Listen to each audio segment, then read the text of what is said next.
जय Hind, welcome to study battle. देखिए, आज से हम लोग स्टार्ट करेंगे उत्तर प्रदेश सामान्य ज्ञान। जो इतने भी प्रीवियस ईयर के क्वेश्चंस हैं, सारे क्वेश्चन को डिस्कस करेंगे हम लोग। जो क्वेश्चंस रहेगा चैप्टर वाइज में रहेगा, जैसे कि पहला चैप्टर है संक्षिप्त अवलोकन, भौतिक विन्यास, जलवायु, मृदा, सारा ही उत्तर प्रदेश परिदृश्य में देखेंगे। ठीक है। और जितने भी क्वेश्चन जो लिया गया है यूपीएससी से लेकर जितने भी एग्ज़ाम अब तक यूपी में हुए हैं, जो यूपी जीके जहाँ से क्वेश्चन आया हुआ है, सारे क्वेश्चंस को इसमें लिया गया है। तो देर न करते हुए स्टार्ट करते हैं आज के सेशन को। संक्षिप्त अवलोकन जो कि चैप्टर नंबर 1 है और बहुत ही इम्पोर्टेंट है। ठीक है। इससे पहले एक बार हम लोग अपने प्यारा उत्तर प्रदेश के मैप को डिस्कस कर लेते हैं, मैप को देख लेते हैं। ये उत्तर प्रदेश का मैप है। टोटल अगर एरिया की बात करें, उत्तर प्रदेश की टोटल एरिया अगर बात करें 2,40,928 वर्ग किलोमीटर है। और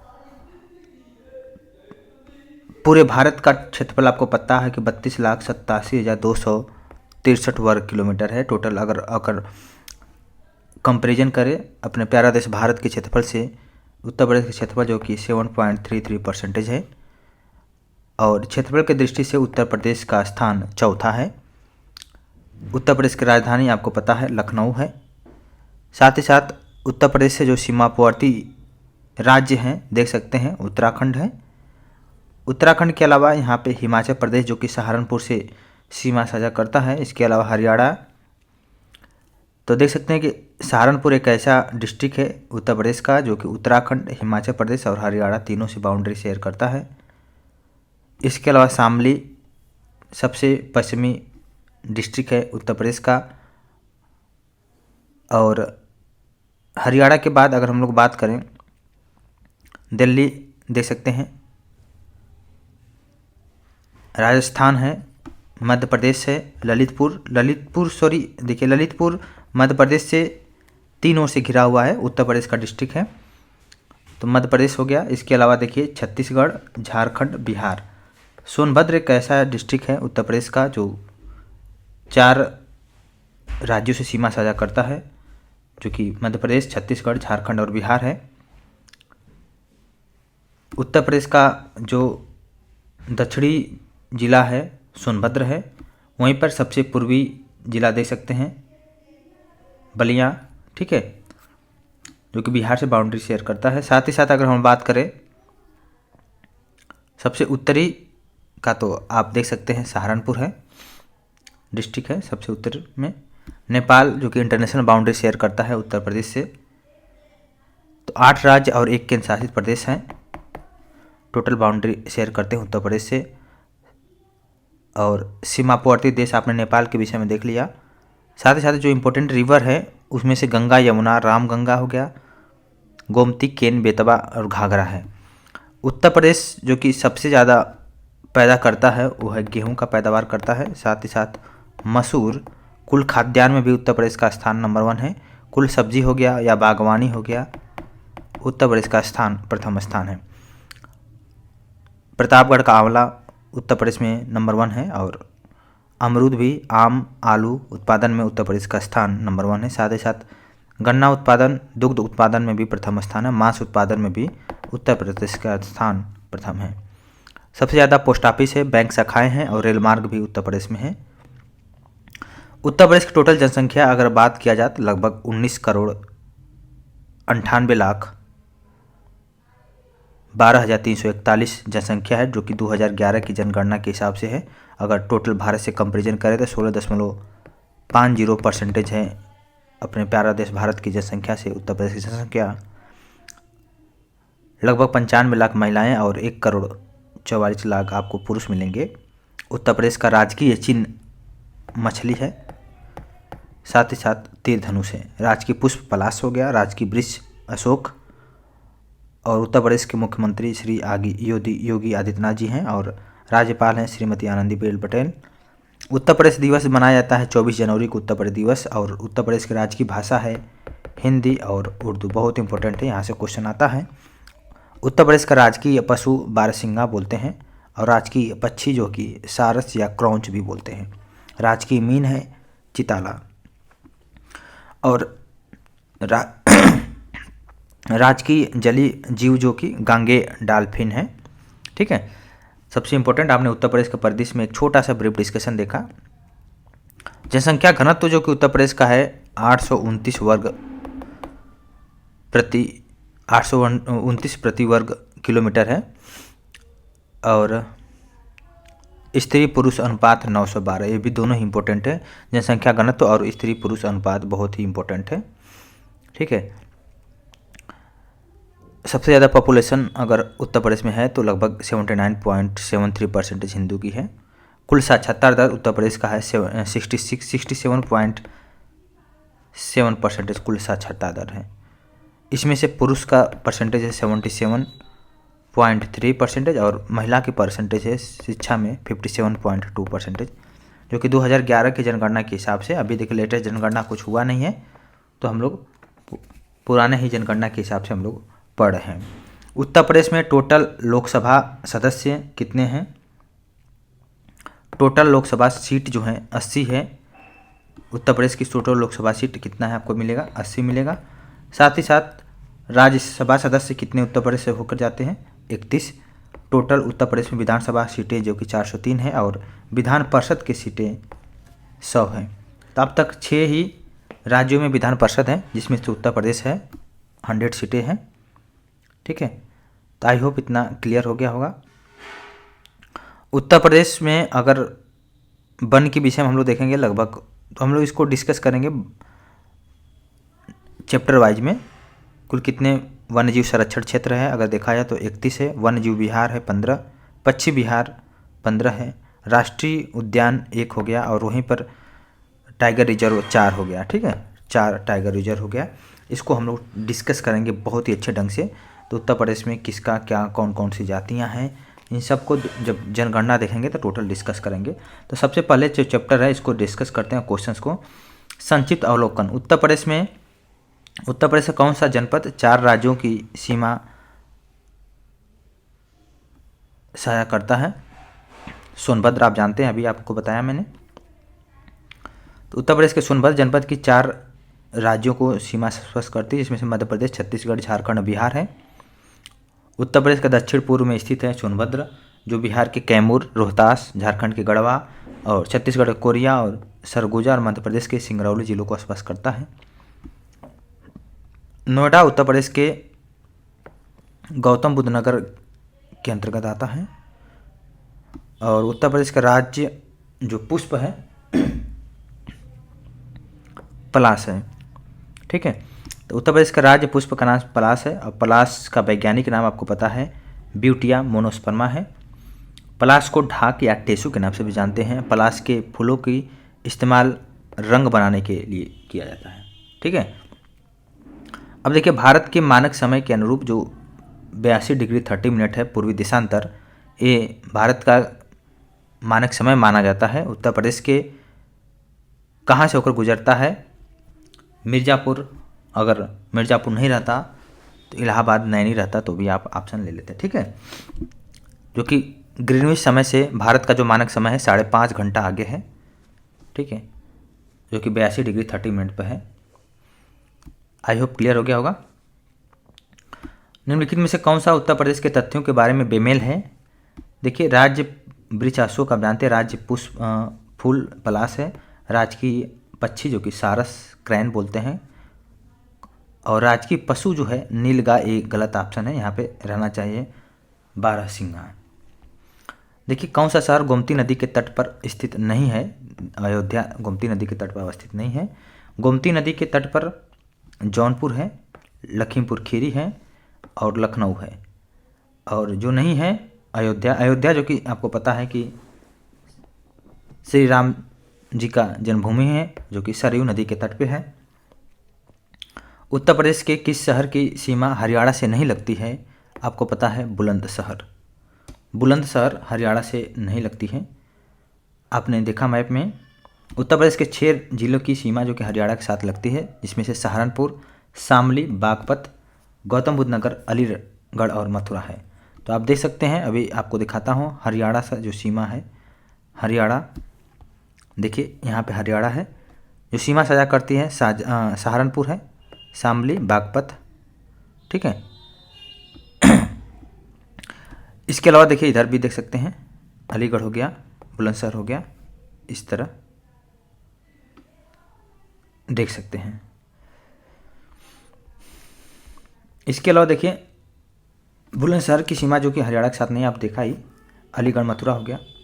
उत्तर प्रदेश की राज्य प्रतीक चिन्ह में क्या नहीं है, तो आप जानते हैं तीर धनुष है, मछली है, मोर नहीं है, तो ऑप्शन नंबर डी इसका राइट आंसर है। इसको आप देख सकते हैं, राजकीय पशु है बारहसिंगा, राजकीय वृक्ष अशोक, राजकीय पक्षी सारस और राजकीय पुष्प है पलाश। भारत का कौन सा राज्य अधिकतम राज्यों की सीमाओं को स्पर्श करता है, वो है उत्तर प्रदेश, आपको पता ही है। 8 राज्य और 1 केंद्रशासित प्रदेश, सबको हम लोग डिस्कस किए। श्री मनोज सिन्हा को अगस्त 2020 में किस संघ शासित प्रदेश का उपराज्यपाल नियुक्त किया गया, आपको पता है जम्मू कश्मीर, अभी भी लेटेस्ट है। और क्षेत्रफल के दृष्टिकोण से भारतीय राज्यों के बीच उत्तर प्रदेश का स्थान जो कि पता है चौथा स्थान है, इसको हम लोग डिस्कस कर लिए हैं। जनसंख्या की दृष्टि से उत्तर प्रदेश का स्थान पहला है, और वहीं पर भारत का सबसे बड़ा केंद्रशासित प्रदेश लद्दाख है, जबकि सबसे छोटा केंद्रशासित प्रदेश अगर देखा जाए तो लक्षद्वीप है। खिलौने के शहर आप जानते हैं बहुत इंपॉर्टेंट है, ये ग्रेटर नोएडा है, गौतम बुद्ध नगर बोल सकते हैं। खिलौना के शहर ग्रेटर नोएडा को जानते हैं।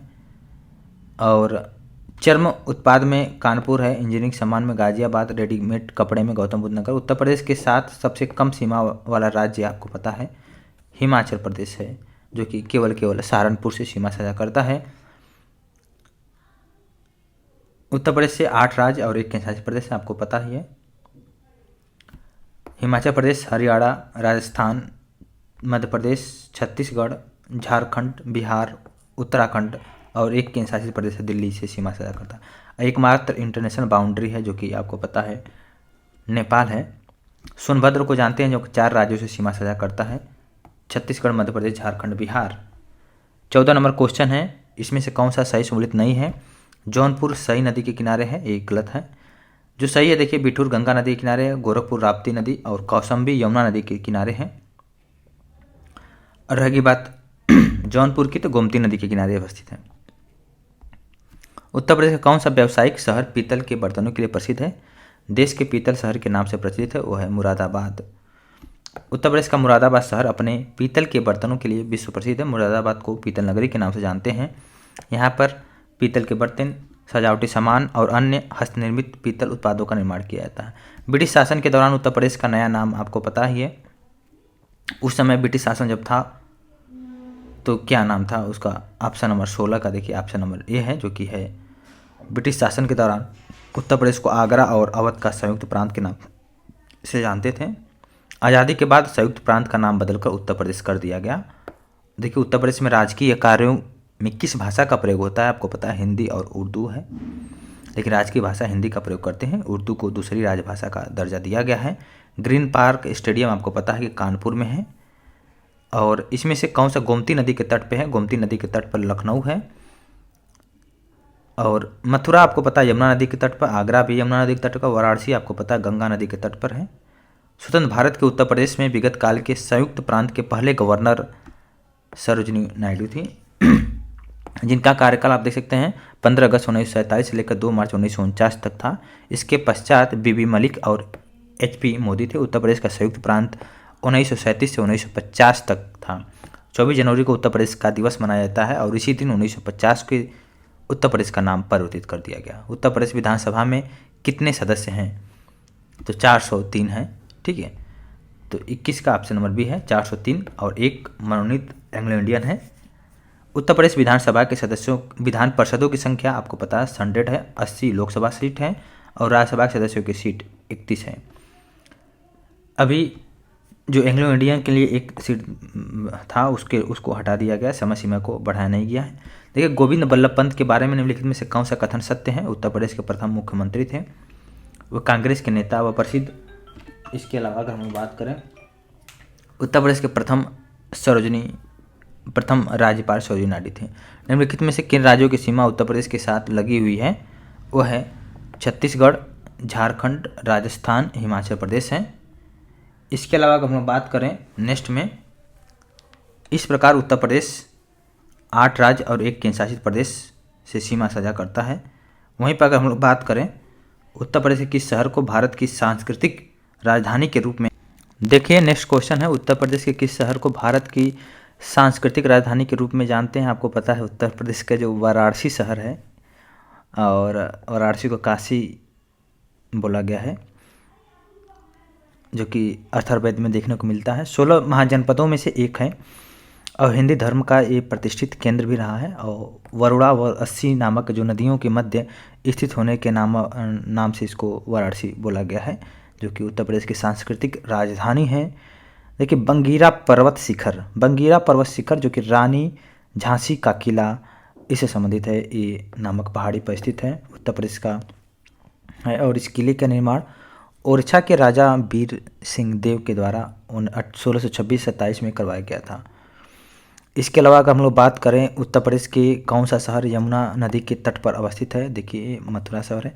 देखिए थोड़ा सा मेरी आवाज़ में थोड़ा सा भारी भारी आ रहा है, इसके लिए I am really sorry for that. थोड़ा सा तबीयत सही नहीं थी, अभी मैं थोड़ा सा ठीक हुआ हूँ तो मैं वीडियो बना रहा हूँ। तो देखिए अयोध्या शहर सरयू नदी के तट पर है, मथुरा शहर यमुना नदी के तट पर, लखनऊ गोमती नगर, और वाराणसी आप जानते हैं गंगा नदी के तट पे है। प्रयागराज गंगा यमुना सरस्वती की जो संगम तट है। अभी मैं रिकॉर्ड कर रहा हूँ, आज 13 जनवरी है। आज से महाकुंभ का शुभारंभ हुआ है। कल बहुत बड़ा शाही स्नान होगा, जो कि 14 जनवरी को इटावा यमुना नदी के तट पे है। साथ ही साथ अगर बात करें हैदराबाद मूसी और जौनपुर गोमती नदी के तट पे हैं। उत्तर प्रदेश राज्य की दूसरी आधिकारिक राजभाषा उर्दू है। अब पहला भाषा आपको पता है कि हिंदी है, जो कि 1951 के द्वारा उत्तर प्रदेश की आधिकारिक भाषा घोषित की गई थी। और 1989 में एक क्वेश्चन आया हुआ है कि उर्दू भाषा को उत्तर प्रदेश की दूसरी आधिकारिक भाषा कब घोषित की गई थी, तो 1989 है। और उत्तर प्रदेश से उत्तराखंड कब अलग हुआ, 2000 लेकिन नवंबर महीना में। और भी राज्य नवंबर सन 2000 में अलग हुए थे, इसके विषय में आप डिस्कस अलग से हम लोग करेंगे। और 9 नवंबर 2000 को उत्तराखंड उत्तर प्रदेश से अलग होकर बना, जो कि भारत का 27वां राज्य बना था। उत्तराखंड का राजकीय पुष्प है ब्रह्मकमल, वृक्ष है बुरांश, राजकीय पशु है कस्तूरी मृग, राजकीय पक्षी है मोनाल, राजकीय खेल है फुटबॉल। उत्तर प्रदेश में मान्यता प्राप्त स्टॉक एक्सचेंज जो कि आपको कानपुर में है, इसका उद्घाटन तत्कालीन अगर देखा जाए वित्त मंत्री उस समय के प्रणब मुखर्जी जी ने किया था, 1982 में किया था। और भारत में सेबी के द्वारा मान्यता प्राप्त 25 टोटल स्टॉक एक्सचेंज अगर देखा जाए 25 है और 23 है, और 2 BSI और NSI राष्ट्रीय स्तर के स्टॉक एक्सचेंज है। निम्नलिखित में से कौन सा राज्य उत्तर प्रदेश के साथ अपनी सीमा साझा नहीं करता है? जाहिर सी बात है पश्चिम बंगाल नहीं करता, उत्तराखंड उत्तर प्रदेश छत्तीसगढ़ और बिहार सीमा साझा करता है। इसके अलावा अगर हम बात करें किस शहर में वन क्षेत्र नहीं है, वन क्षेत्र जहाँ पे नहीं है वो है जौनपुर में वन क्षेत्र नहीं है, और गाजीपुर बलिया में कोई वन भूमि नहीं है। उस शहर का नाम बताइए जो भारत की आम्र राजधानी है। आम्र राजधानी मलिहाबाद है, जो कि मलिहाबाद आपको पता है कि भारत का वहाँ पे आम्र राजधानी के नाम से जानते हैं। जबकि प्रयागराज को संगम नगरी आपको पता ही है, मुरादाबाद पीतल नगरी, वहाँ पे चूड़ी नगरी बोलते हैं, बरेली को सुरमा नगरी के नाम से जानते हैं। वहीं पर अगर हम बात करें उत्तर प्रदेश कितने भारतीय राज्य केंद्रशासित प्रदेशों से घिरा हुआ है, वो टोटल 9 राज्य और केंद्रशासित प्रदेशों से घिरा हुआ है, और जिसमें से 1 केंद्रशासित प्रदेश और 8 राज्य होंगे। ठीक है, साथ ही साथ नेपाल एक इंटरनेशनल बाउंड्री शेयर करता है। उत्तर प्रदेश के वर्तमान राज्यपाल कौन है? अभी के हिसाब से देखा जाए 2013 का है तो गलत है, अभी आनंदीबेन पटेल है। उत्तर प्रदेश की गोरखपुर मठ के अध्यक्ष रहे हैं, कौन रहे हैं आपको पता है, इसमें बताने की ज़रूरत नहीं है, योगी आदित्यनाथ जी। एक पुजारी भी हैं और राजनेता भी हैं वर्तमान में योगी आदित्यनाथ जी, इनका पूरा नाम है श्री अजय सिंह बिष्ट, उत्तर प्रदेश के मुख्यमंत्री हैं।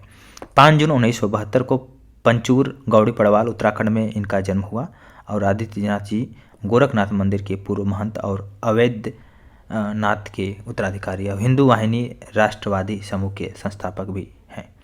उत्तर प्रदेश के वर्तमान मुख्यमंत्री योगी आदित्यनाथ जी किस संप्रदाय से आते हैं? तो राइट आंसर है इसका नाथ संप्रदाय। 5 जून 1972 को उत्तराखंड के पौड़ी गढ़वाल जिले में हुआ है। एक गोरखपुर के प्रसिद्ध गोरखनाथ मंदिर के महंत और राजनेता है। वर्तमान में 21वें मुख्यमंत्री और हिंदू युवाओं के सामाजिक सांस्कृतिक और राष्ट्रवादी समूह हिंदू वाहिनी के संस्थापक भी हैं। इनका संबंध नाथ संप्रदाय से है। 31 दिसंबर 2023 तक उत्तर प्रदेश में कुल टोटल 75 जिले हैं। अभी महाकुंभ की वजह से महाकुंभ नगरी एक क्षेत्र जिला हुआ है उत्तर प्रदेश का। कौन सा उत्तर प्रदेश के पूर्व में स्थित है? आपको पता है बिहार उत्तर प्रदेश के पूर्व में स्थित है। और इसके अलावा अगर मैं बात करें उत्तर प्रदेश के उत्तरी भाग में स्थित राज्य अगर देखा है तो इसकी सीमा से उत्तर में नेपाल, उत्तराखंड राज्य से दक्षिण मध्य प्रदेश हो गया, साथ ही साथ पश्चिम में हरियाणा और दिल्ली हो गया, राजस्थान हो गया, पूर्व में बिहार और दक्षिण पूर्व में झारखंड और छत्तीसगढ़ से घिरा हुआ है। कौन सा शहर अवधि या मुगल साम्राज्य के लिए प्रसिद्ध है? दैट इज द लखनऊ, इसका राइट आंसर है। निम्नलिखित में से कौन सा उत्तर प्रदेश का सीमावर्ती राज्य नहीं है? इसमें जानते हैं तो उड़ीसा है इसका राइट आंसर। और देखिए उत्तर प्रदेश की राज्य सीमा निम्नलिखित में से किस राज्य की सीमा को नहीं छूता है? ये देखिए ये है तेलंगाना। ऑप्शन से ही आप बता सकते हैं कौन सा राज्य उत्तर प्रदेश का राज्य वृक्ष है? राज्य वृक्ष आपको पता है अशोक है। कई बार क्वेश्चन आया, लगभग 3 से 4 बार क्वेश्चन आ चुका है। 24 जनवरी को उत्तर प्रदेश का दिवस मनाया जाता है। राजस्व परिषद उत्तर प्रदेश की स्थापना निम्नलिखित में से किस जिले में की गई? That is the Allahabad Prayagraj, इसका राइट आंसर है। राजस्व परिषद उत्तर प्रदेश की स्थापना सन 1831 में इलाहाबाद प्रयागराज जिले में की गई। राजस्व बोर्ड राज्य में उत्तम राजस्व न्यायपालिका था जिसमें आकस्मिक कार्यकारी कार्यों के लिए आयुक्त और कलेक्टरों पर नियंत्रण की आवश्यकता होती थी। राजस्व बोर्ड के कार्य देखा जाए तो किराया राजस्व का संग्रहण और संग्रहण कर्मचारियों पर नियंत्रण, राजस्व कानूनों का प्रशासन, स्टाम्प उत्पादन शुल्क, अफीम, आयकर से संबंधित कानूनों का प्रशासन, राजस्व कानूनों के संबंध में न्यायिक कार्य निपटान संचालन। उत्तर प्रदेश दिवस की स्थिति को मनाया जाता है, इसका राइट आंसर 24 जनवरी को उत्तर प्रदेश दिवस मनाया जाता है। और देखा जाए 24 जनवरी को इसलिए चुना गया क्योंकि वर्ष 1950 में इसी दिन यूनाइटेड प्रोविंस का नाम बदलकर उत्तर प्रदेश किया गया। 2018 से उत्तर प्रदेश दिवस पहली बार मनाया जा रहा है, 24 जनवरी को मनाया गया है। उत्तर प्रदेश का जो देखा जाए टोटल भौगोलिक क्षेत्रफल में उत्तर प्रदेश का कितना परसेंटेज है? उत्तर प्रदेश का 7.33% है पूरे भारत के क्षेत्रफल से। आपने देखा टोटल उत्तर प्रदेश का क्षेत्रफल 2,40,928 वर्ग किलोमीटर है। 8 राज्य और 1 केंद्र शासित प्रदेश से उत्तर प्रदेश की सीमा लगती है और उत्तर प्रदेश चौथा बड़ा राज्य है क्षेत्रफल की दृष्टि से। उत्तर प्रदेश सरकार ने किस ऐतिहासिक स्मारक से जुड़वा मछली का राज्य चिन्ह अंगीकार किया? आपको पता है कि रूमी दरवाज़ा इसका राइट आंसर है, जो कि लखनऊ के रूमी दरवाज़ा जो कि ऐतिहासिक स्मारक से जुड़वा मछली का राज्य चिन्ह अंगीकार किया है। रूमी दरवाज़ा लखनऊ के एक प्रमुख पर्यटन स्थलों में से एक है। इसका निर्माण जो कि नवाब आसिफउद्दौला ने 1784 में कराया है। कौन सा जिला उत्तर प्रदेश का सबसे छोटा जिला है? हापुड़। आपको पता है मात्र 660 वर्ग किलोमीटर क्षेत्रफल है। वहीं पर सबसे बड़ा जिला लखीमपुर खीरी है, 7680 वर्ग किलोमीटर है। उत्तर प्रदेश कौन सा जनपद नेपाल के साथ सीमा साझा नहीं करता? नेपाल के साथ जो कुशीनगर नहीं करते कि बलरामपुर, श्रावस्ती, लखीमपुर खीरी, टोटल 7 जिले नेपाल के साथ सीमा साझा करते हैं। तो देख सकते हैं बलरामपुर, श्रावस्ती, लखीमपुर खीरी, बहराइच, पीलीभीत, सिद्धार्थनगर और महाराजगंज। राजकीय चिन्ह में से जो नहीं है आपको पता है कि मोर नहीं है। उत्तर प्रदेश का राजकीय पक्षी सारस, क्रौंच और पशु बारहसिंगा, वृक्ष अशोक, पुष्प पलाश, खेल हॉकी, छिन्न, एक वृत्त में 2 मछली और 1 तीर धनुष। न्यूनतम क्षेत्रफल वाला जनपद अगर देखा जाए तो गौतम बुद्ध नगर है। अम्बेडकर नगर का क्षेत्रफल 2350, कानपुर नगर का 3155, गौतम बुद्ध नगर का 1282, संत कबीर नगर का 1646। उत्तर प्रदेश के सबसे अधिक और सबसे कम क्षेत्रफल और जनपद क्रम से आपको देखा जाए तो खीरी और संत रविदास नगर है। और वहीं पर देखा है उत्तर प्रदेश के निम्नलिखित जनपदों में से एक को अंतर्राष्ट्रीय सीमा स्पर्श नहीं करती है, वो आपको पता है। राइट आंसर इसका ऑप्शन नंबर डी है, बस्ती। यूपी के निम्नलिखित जनपदों में से कौन उत्तरांचल, हरियाणा और हिमाचल प्रदेश के साथ सीमा बनाता है? वो है सहारनपुर है, इसका राइट आंसर है। उत्तर प्रदेश का सबसे पूर्वी शहर निम्नलिखित में से है बलिया, सबसे पूर्वी शहर है। और निम्नलिखित जिलों का भौगोलिक क्षेत्रफल की दृष्टि से सही आरोही क्रम है। गौतम बुद्ध नगर, बाराबंकी, मिर्ज़ापुर, सोनभद्र है। गौतम बुद्ध नगर, बाराबंकी, मिर्ज़ापुर, सोनभद्र है। उत्तर प्रदेश के निम्नलिखित जनपदों में से कौन सा क्षेत्रफल की दृष्टि से सबसे छोटा है? वो है ऑप्शन में देखा जाए तो वाराणसी, वैसे देखा जाए तो आपने देखा ही हापुड़ है, 660 वर्ग किलोमीटर है। और इसके अलावा देखिए ऑप्शन में देखते हैं नेक्स्ट क्वेश्चन। उत्तर प्रदेश के निम्नलिखित जिलों का उत्तर से दक्षिण का क्रम देखा जाए, सिद्धार्थनगर, संत कबीर नगर, अम्बेडकर नगर, संत रविदास नगर है। उत्तर प्रदेश में सबसे कम क्षेत्रफल वाला जनपद जो है संत रविदास नगर है, भदोही ऑप्शन में है, लेकिन वैसे देखा जाए तो आपको पता ही है। उत्तर प्रदेश का भारत के क्षेत्रफल की दृष्टि से कौन सा स्थान है? क्षेत्रफल की दृष्टि से चौथा स्थान है। आपको पता है। देखिए लंबाई अगर देखा जाए तो पूर्व से पश्चिम 650 वर्ग किलोमीटर 650 किलोमीटर है। वहीं पर उत्तर से दक्षिण की जो चौड़ाई है 240 किलोमीटर है। टोटल क्षेत्रफल आपने देख लिया कितना परसेंटेज है, 7.33। चौथा स्थान है। इससे पहले उत्तर प्रदेश का पूरे भारत में प्रथम जो स्थान है राज्य में राजस्थान है, दूसरे नंबर पर मध्य प्रदेश, तीसरे नंबर पर महाराष्ट्र, चौथे नंबर पर उत्तर प्रदेश है। ठीक है।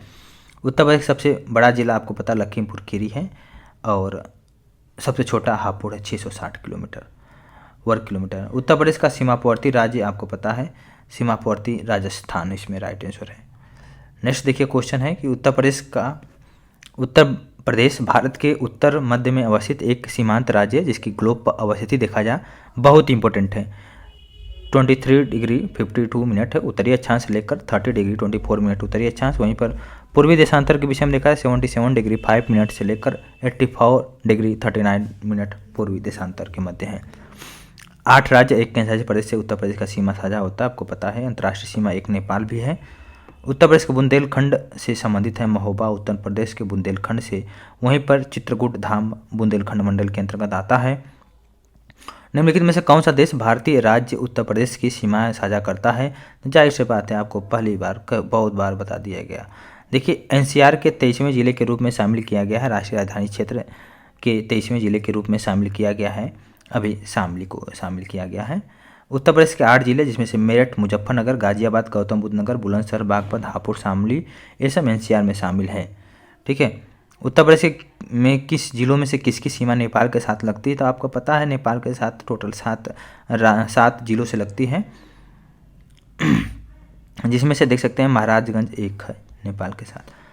और अगर हम लोग बात करें उत्तर प्रदेश का नाम संयुक्त प्रांत से उत्तर प्रदेश का नाम उत्तर प्रदेश किया गया, आपको पता है 24 जनवरी 1950 को, इसीलिए इस दिन मनाया जाता है उत्तर प्रदेश दिवस। और प्रथम मुख्यमंत्री थे गोविंद बल्लभ पंत। उत्तर प्रदेश का राज्य पशु जो है बारहसिंघा दलदल का मृग है राज्य पशु।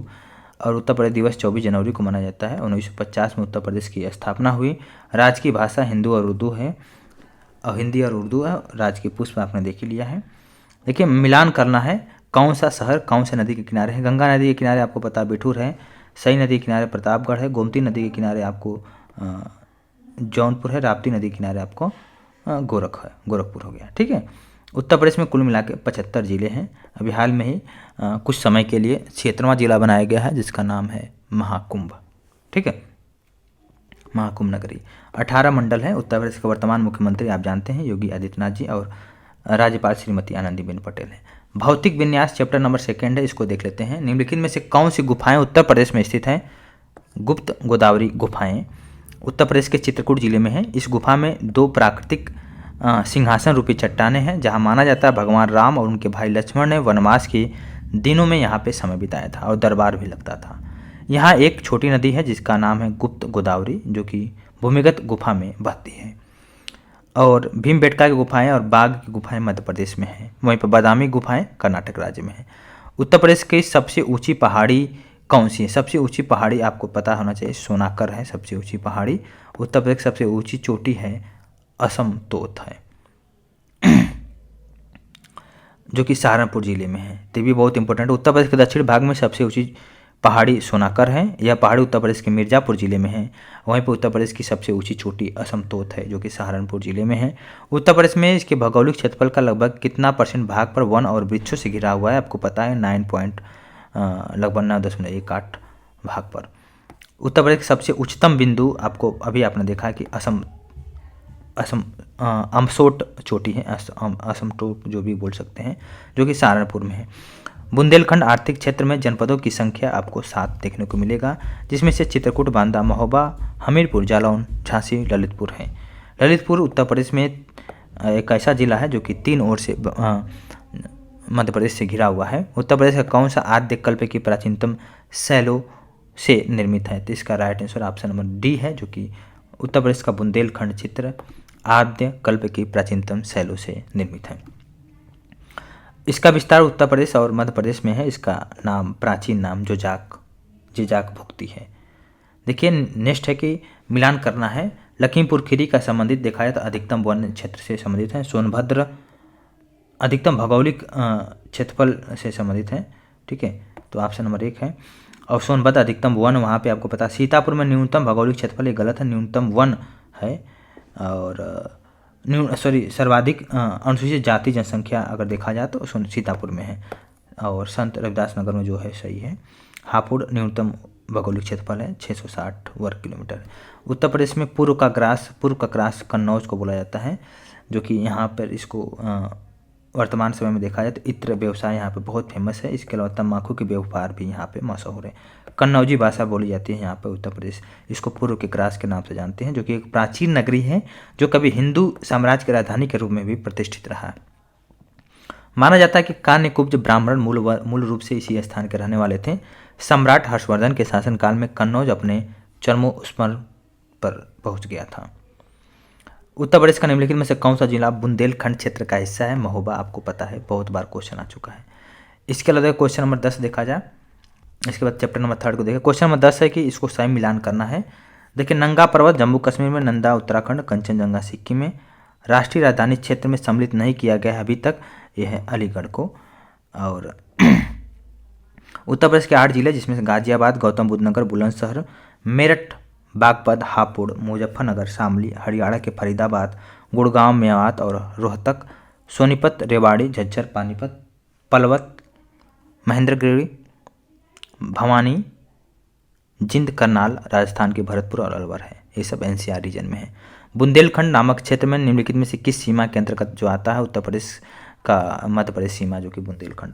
उत्तर प्रदेश में 11 जो जिले हैं उत्तर प्रदेश का, वो मध्य प्रदेश से सीमा साझा करता है। इसमें देख सकते हैं इटावा, जालौन, झांसी, आगरा, ललितपुर, महोबा, बांदा, चित्रकूट, प्रयागराज, मिर्जापुर, सोनभद्र। 7 उत्तर प्रदेश के दक्षिण में 7 जनपद हैं, दो संभाग, और मध्य प्रदेश में कि उत्तर प्रदेश में 13 जनपद, 3 संभाग, लगभग 1.5 लाख वर्ग किलोमीटर क्षेत्र में फैले क्षेत्र को बुंदेलखंड के नाम से जानते हैं। इसके अलावा देखिए, उत्तर प्रदेश का कौन सा जिला उत्तर प्रदेश और बिहार की सीमा बनाता है? तो देख सकते हैं इसमें से उत्तर प्रदेश और बिहार, जाहिर सी बात है, देख सकते हैं ऑप्शन नंबर इसका डी होगा। बलिया है, जो कि सबसे पूर्व का भी राज्य है, सबसे पूर्व का जिला भी है। ठीक है। इसके अलावा देखिए नेक्स्ट मतलब उत्तर प्रदेश का सबसे पूर्वी जिला बलिया है, सबसे पश्चिमी शामली है। उत्तर प्रदेश के राज्य की एक अंतर्राष्ट्रीय सीमा आपको पता नेपाल है, 7 जिलों से सीमा साझा करता है। उत्तर प्रदेश का निम्नलिखित में से कौन सा जिला इस राज्य के अन्य जिलों से घिरा हुआ है, यानी किसी भी अन्य राज्य या देश के साथ सीमा साझा नहीं करता है? हरदोई इसका राइट आंसर है। उत्तर प्रदेश का हरदोई जिला किसी अन्य राज्य या देश के साथ सीमा साझा नहीं करता है। हरदोई, जिसके पूर्व में सीतापुर, पश्चिम में फर्रुखाबाद, कन्नौज उत्तर में, और लखीमपुर खीरी और शाहजहांपुर, साथ ही साथ दक्षिण में उन्नाव, लखनऊ जिले से घिरा हुआ है। निम्नलिखित उत्तर प्रदेश के निम्न में से कौन सा जिला जो कि मध्य प्रदेश के साथ सीमा साझा नहीं करता? जाहिर सी बात है, अलीगढ़ नहीं करता है। ठीक है। देखिए 70 नंबर क्वेश्चन, उत्तर प्रदेश की भौगोलिक सीमा सर्वाधिक राज्यों को स्पर्श करती है, कौन से राज्य इनमें से शामिल नहीं है? उड़ीसा नहीं है। 8 राज्य और 1 केंद्र शासित प्रदेश उत्तर प्रदेश से बाउंड्री शेयर करता है, साथ ही साथ एक इंटरनेशनल बाउंड्री भी सीमा साझा करता है। नेक्स्ट चैप्टर है जलवायु और मृदा, देखेंगे इसको आप बहुत ही अच्छे ढंग से जलवायु के विषय में देखेंगे। Thank you so much. इसके बाद जलवायु के विषय में हम लोग जैसे देखेंगे, उसके बाद प्राकृतिक वनस्पति वन्य जीव है, इसको भी बहुत अच्छे से हम लोग इसको डिस्कस करेंगे। अगर आप कहें तो चैप्टर नंबर 3 को कंप्लीट कर लेते हैं, बहुत ज़्यादा है नहीं जलवायु और मृदा के विषय में। तो उत्तर प्रदेश में किस प्रकार की जलवायु पाई जाती है? ठीक है, उत्तर प्रदेश में किस प्रकार की जलवायु पाई जाती है इसको हम लोग देखेंगे। उत्तर प्रदेश में देख सकते हैं उष्णकटिबंधी, ठीक है, उष्णकटिबंधी जो कि है बहुत इंपॉर्टेंट है। तो उष्णकटिबंधी इसका राइट आंसर है, उष्णकटिबंधी मानसूनी। तो 9 विभिन्न जलवायु क्षेत्रों के साथ उष्णकटिबंधी मानसूनी जलवायु पाई जाती है। राज्य में अधिकांश वर्षा मानसून के मौसम में होती है, वर्षा मानसून के मौसम में होती है, देखिए जो जून से सितंबर तक चलता है। उत्तर प्रदेश का आपने देखा, उत्तर प्रदेश जलवायु की दृष्टि से देखा है तो उपोष्ण कटिबंधी क्षेत्र में आता है, जहाँ की जलवायु उष्णकटिबंधी प्रकार की मानसून प्रकार की है। ठीक है। 9 कृषि जलवायु क्षेत्र में बांटा गया है, जो 2 प्रमुख है, जिसमें से आर्द्र और उष्ण और साधारण आर्द्र और उष्ण प्रदेश बोला जाता है। आर्द्र उष्ण मतलब जो तराई वाला क्षेत्र है, जहाँ पे 120 से लेकर 180 सेंटीमीटर वर्षा होती है, और पूर्वी उत्तर प्रदेश में 100 से लेकर 120 सेंटीमीटर वर्षा होती है। वहीं पर साधारण आर्द्र जहाँ पे होता है वहाँ पे 100 से लेकर 80 से लेकर 100 सेंटीमीटर तक वर्षा होती है, बहुत ही कम, बहुत ज़्यादा नहीं बोल सकते हैं, ठीक है। और इसके अलावा देखिए उत्तर प्रदेश में मुख्यतः किस प्रकार की मिट्टी पाई जाती है। मिट्टी भी बहुत इंपॉर्टेंट है, मिट्टी बहुत ज़्यादा इम्पोर्टेंट है। अगर देखा जाए तो गंगा का विशाल मैदान मृदा आपको उत्तर प्रदेश में बहुत ज़्यादा देखने को मिलेगा। साथ ही साथ दक्षिण पठार का प्राचीन रवेदार और विंध्य शैली या बुंदेलखंडी मिट्टियाँ आपको ज़्यादा देखने को मिलते हैं। तो गंगा का जो विशाल मैदान, यहाँ पे बांगर पुरानी जलोढ़ मृदा या खादर नवीन जलोढ़ मृदा मिलती है, ठीक है। तो प्राचीनतम जो जलोढ़ मृदा होती है उसको बांगर कहते हैं, जो नवीन जलोढ़ मृदा होती है उसको खादर कहते हैं।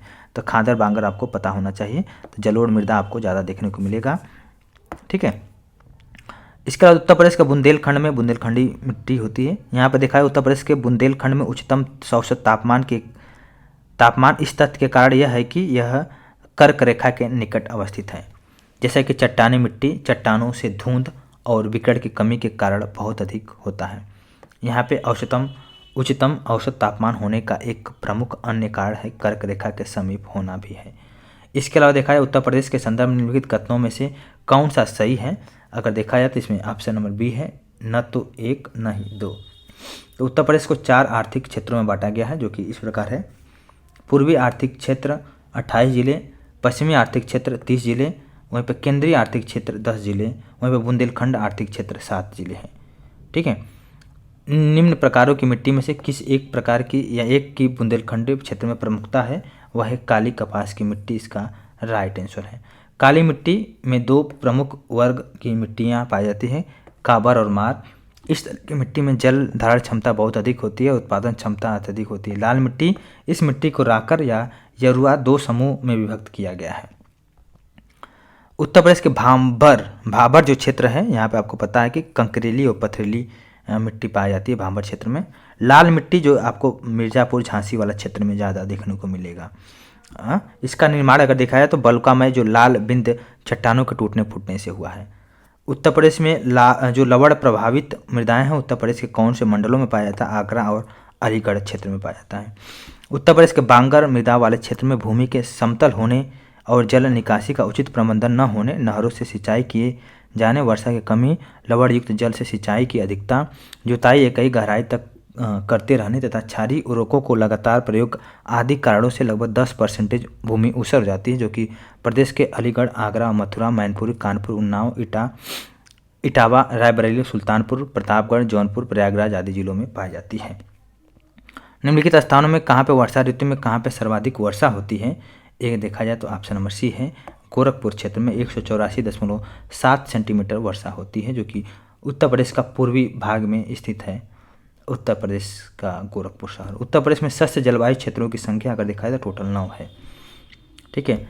और 9 कृषि जलवायु में बांटा गया, जिसमें से आपको हमने देखा ही देख सकते हैं भाबर और तराई क्षेत्र, पश्चिमी मैदान, मध्य पश्चिमी मैदान, दक्षिण पश्चिमी समशुष्क मैदान, मध्य मैदान, बुंदेलखंड, उत्तर पूर्वी मैदान, पूर्वी मैदान और विंध्य क्षेत्र। मृदा जिसमें मुख्य रूप से पोटास की कमी होती है वो है जौनपुर में क्षेत्र है। देखिए हम लोग मिट्टियों का भी हम लोग देख लिए। इसके अलावा हम लोग देखेंगे जो सबसे इम्पोर्टेंट है चैप्टर हम लोग देखेंगे वो है प्राकृतिक वनस्पति और वन्यजीव है, बहुत इंपॉर्टेंट है, ठीक है। तो मिट्टियों के विषय में हम लोग लगभग देख ही लिए हैं और बहुत इंपॉर्टेंट जो चीज़ रहा है हम लोग डिस्कस कर लिए हैं, ठीक है। अब नदियों के विषय में देखेंगे, वन के विषय में देखेंगे, सब कुछ हम लोग इसको डिस्कस करेंगे। Thank you so much.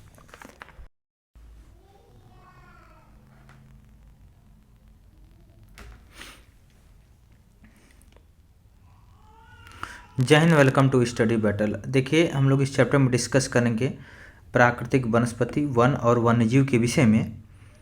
तो बहुत ही इंपॉर्टेंट चैप्टर होने जा रहा है। देखिए अगर हम लोग देखें जो उत्तर प्रदेश की जो पहली बार वन नीति जो आई थी 1952 में आई थी, ठीक है। और वह उसके बाद दूसरी बार जो आई 1998 में घोषित किया गया, 1998, ठीक है। इसके अलावा हम लोग अगर हम लोग देखें तो वर्तमान समय में देखा है तो 2017 में वन नीति को लागू कर दिया गया है। और फॉरेस्ट एरिया को हम लोग देखेंगे तो उत्तर प्रदेश भारत वन सर्वेक्षण 2021 के अनुसार अगर देखा जाए उत्तर प्रदेश में कुल जो वन क्षेत्र है 70,384 वर्ग किलोमीटर है, जो कि टोटल भौगोलिक क्षेत्रफल का 7.22% है। वहीं पर अगर हम लोग बात करें वन जो रिकॉर्डेड फॉरेस्ट है 11,560 वर्ग किलोमीटर, वहीं पर संरक्षित जो किया गया 296, ठीक है। और उत्तर प्रदेश में अगर देखा जाए तो अति सघन वन जो है 1.09% है, 1.0। वहीं पर मध्यम सघन लगभग 1.67%, वहीं खुले वन जो कि 3.39% है, ठीक है। डेटा पूछ सकता है, यूपीपीसीएस है, ठीक है। फैक्चुअल क्वेश्चन बहुत ज़्यादा आता है, तो क्वेश्चन बिल्कुल याद रखना पड़ेगा आपको। उत्तर प्रदेश में वृक्षारोपण कुल भौगोलिक क्षेत्रफल का 3.08% है, जो कि 7,421 वर्ग किलोमीटर है, ठीक है। सबसे अगर देखा जाए उत्तर प्रदेश का, देखिए मैप दे सकते हैं, उत्तर प्रदेश के मैप को देखा जाए तो उत्तर प्रदेश का जो सोनभद्र जिला है सबसे ज़्यादा यहाँ पे वन आवरण वाला क्षेत्र है, ठीक है। अगर देखा जाए तो इसका 2,436.75 वर्ग किलोमीटर अधिक वन आवरण है यहाँ पे। लेकिन टोटल जो एरिया है वो क्षेत्रफल जो सोनभद्र का है उसके क्षेत्रफल का 35.29% पर फॉरेस्ट एरिया है, वन आवरण है। अब भदोही एक ऐसा ज़िला है जो कि वहाँ पे वन बहुत ही कम पाया जाता है, मात्र 0.37% पे पाए जाते हैं। वहीं पर लखीमपुर खीरी भी आपको देख सकते हैं, बहुत ही ज़्यादा यहाँ पे अति सघन वन पाए जाते हैं, 804.91 वर्ग किलोमीटर क्षेत्र है, ठीक है। और अधिकतम मध्यम वन क्षेत्र और खुला वन क्षेत्र सोनभद्र में आपको मिलेगा, और डेंस फॉरेस्ट जो कि डेंस वन आवरण जो कि आपको लखीमपुर खीरी में मिलेगा, ठीक है। ये उत्तर प्रदेश में सर्वाधिक वन जो कि आपको तराई वाला क्षेत्र में देखने को मिलेगा, ठीक है। वनों के प्रकार अगर देखा है तो उष्णकटिबंधीय आर्द्र पर्णपाती वन पाए जाते हैं, उष्णकटिबंधीय शुष्क पर्णपाती, वहीं पर कटीली झाड़ियाँ भी पाए जाते हैं, ठीक है। उस उत्तर प्रदेश में जो उष्णकटिबंधीय पर्णपाती वन है मोस्टली आपको तराई वाला क्षेत्र में ही पाया जाता है। यहाँ पे साल, बेर, गुलर, पलाश के पेड़ पाए जाते हैं, ठीक है। शुष्क पर्णपाती में नीम हो गया, पीपल हो गया, ये सब, जामुन हो गया, ये सब पाए जाते हैं, ठीक है। इसके अलावा अगर हम कटीली जो वन पाए जाते हैं आपको ये इस बिल्कुल बुंदेलखंड वाले एरिया में पाए जाते हैं। यहाँ पे आपको कंटीले, कक्को, कत्था, फुलाई, इन सब के पेड़ पाए जाते हैं।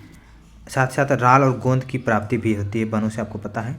तो अधिकतम वन क्षेत्र में अगर देखा जाए सोनभद्र है सबसे ज़्यादा, उसके बाद चंदौली वहीं पे पास में ही है, और चित्रकूट है। न्यूनतम आपको भदोही पता है, इसके बाद मैनपुरी है। अगर सबसे अधिकतम वन क्षेत्र देखा जाए तो एरिया में सोनभद्र, लखीमपुर खीरी सेकंड नंबर पे है, एरिया वाइज की बात कर रहे हैं, ठीक है। इस तरह आपने देखा। वहीं पर वनों से लाभ आप जानते हैं, बहुत सारी योजनाएं भी सरकार के द्वारा चलाई जा रही है। अब देखेंगे उत्तर प्रदेश में जो प्रमुख वन्य जीव हैं, तो वन्य जीव बोर्ड का जो अध्यक्ष होते हैं, भारतीय वन्य जीव बोर्ड का अध्यक्ष प्रधानमंत्री जी खुद होते हैं। भारत में वन्य जीव प्राणी अधिनियम 1972 में पारित किया गया था, और वन्य प्राणी को समवर्ती सूची जो कि कॉन्करेंट लिस्ट में शामिल किया गया है, समवर्ती सूची में वन्य प्राणी को, और इसको 42वां संविधान संशोधन 1976 के द्वारा सम्मिलित किया गया, किसमें, समवर्ती सूची में। उत्तर प्रदेश में अगर देखा जाए तेंदुआ हो गया, रीछ हो गया, हाथी हो गया, हिरन हो गया, गीदड़, खरगोश, लोमड़ी, ये सब जीव जंतु पाए जाते हैं, ठीक है। तो उत्तर प्रदेश में टोटल अगर देखा जाए तो एक राष्ट्रीय उद्यान है, नेशनल उद्यान आपको देखने को मिलेगा, दुधवा राष्ट्रीय उद्यान लखीमपुर खीरी में। 11 वन्यजीव विहार है, साथ ही साथ 15 पक्षी विहार है, 2 टाइगर रिजर्व है दुधवा के अतिरिक्त है, जो कि रानीपुर वन्यजीव विहार को टाइगर रिजर्व घोषित किया गया हाल में 2022 में। उत्तर प्रदेश में पक्षी विहार देखा जाए तो शहीद चंद्रशेखर आज़ाद आपको उन्नाव मिलेगा, समझपुर, रायबरेली, लाल बेहोशी कन्नौज में, ओखला, गौतम बुद्ध नगर, बखीरा वन्यजीव विहार संत कबीर नगर में, सांडी आपको हरदोई में, और डॉक्टर भीमराव अम्बेडकर पक्षी विहार आपको प्रतापगढ़ जहाँ पे आंवला की खेती होती है वहाँ पर शेखा झील आपको अलीगढ़ में मिलेगा, शेखा झील पक्षी विहार। समान पक्षी विहार मैनपुरी, जयप्रकाश नारायण जो सुरहा ताल है मैनपुरी में, सुर सरोवर पक्षी विहार इटावा आगरा, पार्वती अर्गा गोंडा में, विजय सागर महोबा, पटना पक्षी विहार एटा में, ठीक है, इस तरह आप देख सकते हैं। सब देखिए, चंद्रप्रभा वन्यजीव विहार जो कि 78 वर्ग किलोमीटर इसका क्षेत्र है, जो कि चंदौली जिले में पाया जाता है। 1957 में इसकी स्थापना हुई है, सबसे पुराना बोल सकते हैं। ठीक है, किशनपुर वन्यजीव विहार ये आपको 1972 में इसकी स्थापना, ये लखीमपुर खीरी में। कतरनी घाट बहराइच में है, वन्यजीव विहार है। सरानीपुर चित्रकूट में है। महावीर स्वामी वन्यजीव विहार ललितपुर में। राष्ट्रीय चंबल वन्यजीव विहार आपको आगरा इटावा में। कैमूर वन्यजीव विहार मिर्ज़ापुर सोनभद्र। हस्तिनापुर वन्यजीव विहार मेरठ हापुड़ बिजनौर मिलेगा। सुहागी वरवा जो कि महाराजगंज में। सोहलवा वन्यजीव विहार बलरामपुर में। कछुआ वन्यजीव विहार आपको वाराणसी में मिलेगा। ठीक है, तो इस तरह आपने इंपॉर्टेंट वन्यजीव विहार के विषय में आपने देखा ही। अब हम देखा क्वेश्चंस को डिस्कस करते हैं। क्वेश्चन में ही हम लोग मोस्टली डिस्कस कर लेंगे। देखिए, पहला क्वेश्चन है, निम्नलिखित में से कौन सा उत्तर प्रदेश में नहीं है? तो उत्तर प्रदेश में कान्हा नहीं है। कान्हा कहाँ पे? मध्य प्रदेश में है। 1 जून 1955 को राष्ट्रीय उद्यान तथा वर्ष 1973 में बाघ अभयारण्य घोषित किया गया है। मध्य प्रदेश का सबसे बड़ा राष्ट्रीय उद्यान है कान्हा। सबसे छोटा वन्य अभयारण्य जो कि उत्तर प्रदेश में अगर देखा जाए तो आपको पता है कि पटवा वन्यजीव विहार ये आपको है। पटना पक्षी विहार उत्तर प्रदेश सबसे छोटा है, एटा जिले में है। इसकी स्थापना 1991 में हुई थी। 108 हेक्टेयर इसका क्षेत्रफल है। गंगा डॉल्फिन जो कि आपको पता है, इसको बोलते हैं सुसु के नाम से जानते हैं। भारत का राष्ट्रीय जलीय जीव भी घोषित किया गया है, इसको सुसु भी नाम जानते हैं। किशनपुर वन्यजीव विहार, किशनपुर आपको दुधवा नेशनल पार्क से संबंधित है, इसका एक हिस्सा है और उत्तर प्रदेश के लखीमपुर जिले में है। 1972 में इसकी स्थापना हुई थी और यहाँ पे तेंदुए, टाइगर्स, अजगर, हिरण, घड़ियाल, जंगली सुअर ये सब मिलते हैं। वहीं पर अगर देखा निम्नलिखित में से कौन सा उत्तर प्रदेश के उष्णकटिबंधीय शुष्क पर्णपाती की बात हो रही है? तो जाहिर सी बात है, इसमें जो ऑप्शन है पाँचवा का ऑप्शन नंबर बी है, जो कि है साल हो गया, पलाश हो गया, अंजीर, अमलतास ये सब हो गए शुष्क पर्णपाती में, जो कि नदी के तट के नम वाला क्षेत्र। यहाँ पे नीम, पीपल, शीशम, महुआ, बबूल आदि पाए जाते हैं। इसके अलावा देखिए, राष्ट्रीय चंबल अभयारण्य किस लुप्तप्राय प्रजाति के लिए घर है? आपको घड़ियाल इसका राइट आंसर है। उत्तर प्रदेश में वर्तमान वन क्षेत्र जो कि आपको देखा जाए तो 2021 के लेटेस्ट जनगणना के हिसाब से देखा जाए तो उत्तर प्रदेश में 6.15% पे वनावरण है। 3.08% पर वृक्षारोपण है। ठीक है, तो इस तरह आप देख सकते हैं। सबसे बड़ा जो जिला है वनावरण वाला में ये आपको सोनभद्र मिलेगा। लखीमपुर खीरी सेकंड नंबर पे है। उत्तर प्रदेश में लायन सफारी इटावा में है, जो कि 350 हेक्टेयर क्षेत्र में लायन सफारी को स्थापना हुआ है। सॉरी, यह 8 किलोमीटर का परिधि वाला एशिया का सबसे बड़ा सफारी पार्कों में से एक है। उत्तर प्रदेश में कितने टाइगर रिजर्व है? ये आपको टोटल टाइगर रिजर्व 4 मिलेगा, जो कि दुधवा राष्ट्रीय पार्क है, पीलीभीत टाइगर रिजर्व और अमनगढ़ टाइगर रिजर्व। साथ ही साथ रानीपुर वन्यजीव अभयारण्य भी हाल में ही बनाया गया है, चित्रकूट जिले में बनाया गया है। देखिए, निम्नलिखित में से किस प्रजाति के सफल स्थानांतरण के लिए दुधवा राष्ट्रीय उद्यान जाना जाता है? आपको पता है तेंदुआ। निम्नलिखित में से तेंदुआ प्रजाति के सफल स्थानांतरण के लिए दुधवा राष्ट्रीय उद्यान को जानते हैं। दुधवा राष्ट्रीय उद्यान उत्तर प्रदेश के लखीमपुर खीरी जिले में पाया जाता है। उत्तर प्रदेश का सबसे बड़ा वन्यजीव अभयारण्य आपको हस्तिनापुर में मिलेगा। चंद्रप्रभा आपको चंदौली में, किशनपुर आपको लखीमपुर खीरी और कतरनी घाट वन्यजीव विहार बहराइच में है। निम्नलिखित में से कौन सा सही सुमेलित है? ये आपको सांडी वन्यजीव जो कि हरदोई जिला में पाया जाता है। सांडी वन्यजीव अभयारण्य भारत के उत्तर प्रदेश के हरदोई जिले में अवस्थित है। बखीरा पक्षी वन्यजीव अभयारण्य उत्तर प्रदेश के संत कबीरनगर जिले में पाया जाता है। नवाबगंज पक्षी अभयारण्य ये आपको उन्नाव जिले में पाया जाता है। 2015 में इसका नाम बदलकर शहीद चंद्रशेखर आज़ाद पक्षी अभयारण्य कर दिया गया। यह अभयारण्य 224.6 हेक्टेयर क्षेत्र में फैला हुआ है। सुर सरोवर पक्षी अभयारण्य में कीथम झील बहुत इंपॉर्टेंट सारस, क्रैन और चित्तीदार गिद्ध के लिए फेमस है और यह भारत के आगरा में है। कीथम झील 2020 में रामसर साइटों की सूची में इसको सम्मिलित किया गया है। 1991 में उत्तर प्रदेश सरकार ने कीथम झील और आसपास के क्षेत्र को सुर सरोवर पक्षी अभयारण्य घोषित किया गया है, जो कि लगभग 8 किलोमीटर के क्षेत्र में फैला हुआ है। दुधवा राष्ट्रीय उद्यान कितने वर्ग किलोमीटर फैला हुआ है? तो 490 वर्ग किलोमीटर दुधवा राष्ट्रीय उद्यान फैला हुआ है। 1977 में इसका स्थापना हुआ है और उत्तर प्रदेश में जो है नवाबगंज में पक्षी अभयारण्य स्थित है, चंद्रशेखर आज़ाद पक्षी अभयारण्य। इसके अलावा देखिए उत्तर प्रदेश के कानपुर, लखनऊ राजमार्ग और उन्नाव जिले में अभयारण्य 250 प्रकार के प्रवासी पक्षियों के संरक्षण प्रदान करता है। निम्नलिखित में से कौन सा बाघ अभयारण्य उत्तर प्रदेश में अवस्थित है? ये दुधवा, अमनगढ़, पीलीभीत, ये जो कि बाघ अभयारण्य है। साथ ही साथ अभी हाल में ही आपको पता है रानीपुर है वन्यजीव अभयारण्य जो कि चित्रकूट में है। वर्तमान में 4 बाघ टाइगर रिजर्व है। और 1973 में आपको पता है प्रोजेक्ट टाइगर शुरू किया गया था। ठीक है। उत्तर प्रदेश में राष्ट्रीय पार्क और अभयारण्य में से संबंधित युग में से कौन सा बेमेल है? चंद्रप्रभा आपको यहाँ पे चंदौली रहना चाहिए, तो ये भी वाराणसी है, उस समय के हिसाब से यहाँ पे वाराणसी होना चाहिए। दुधवा राष्ट्रीय उद्यान आपको लखीमपुर खीरी है, रानीपुर चित्रकूट है, और कतरनी घाट अगर देखा जाए तो ये बहराइच में है। तो इसमें देखिए सब कुछ न कुछ डिफरेंस दिया ही है। इसके अलावा हम लोग बात करें नवाबगंज पक्षी अभयारण्य किस जिले में? नवाबगंज आपको उन्नाव जिले में मिलेगा। नवाबगंज पक्षी विहार सांडी हरदोई में, समसपुर पक्षी विहार रायबरेली, समन पक्षी विहार अभयारण्य मैनपुर में, पार्वती अर्गा पक्षी अभयारण्य गोंडा में। सुरहाताल पक्षी अभयारण्य जिसमें साइबेरिया और अन्य ठंडे क्षेत्रों में कई प्रवासी पक्षी भी आते हैं, उत्तर प्रदेश के निम्नलिखित में से किस जिले में अवस्थित है? दैट इज द बलिया इसका राइट आंसर है। सुरहाताल पक्षी अभयारण्य है जिसमें साइबेरिया और अन्य ठंडे क्षेत्र में कई प्रवासी पक्षी भी आते हैं, यह उत्तर प्रदेश के बलिया जिले में अवस्थित है। बीर अब्दुल हमीद फॉरेस्ट वन्यजीव और पर्यावरण संरक्षण पुरस्कार योजना ये 2012 और 13 में हो गया था। बीर अब्दुल हमीद फॉरेस्ट वन्यजीव और पर्यावरण संरक्षण पुरस्कार 2012-13 में।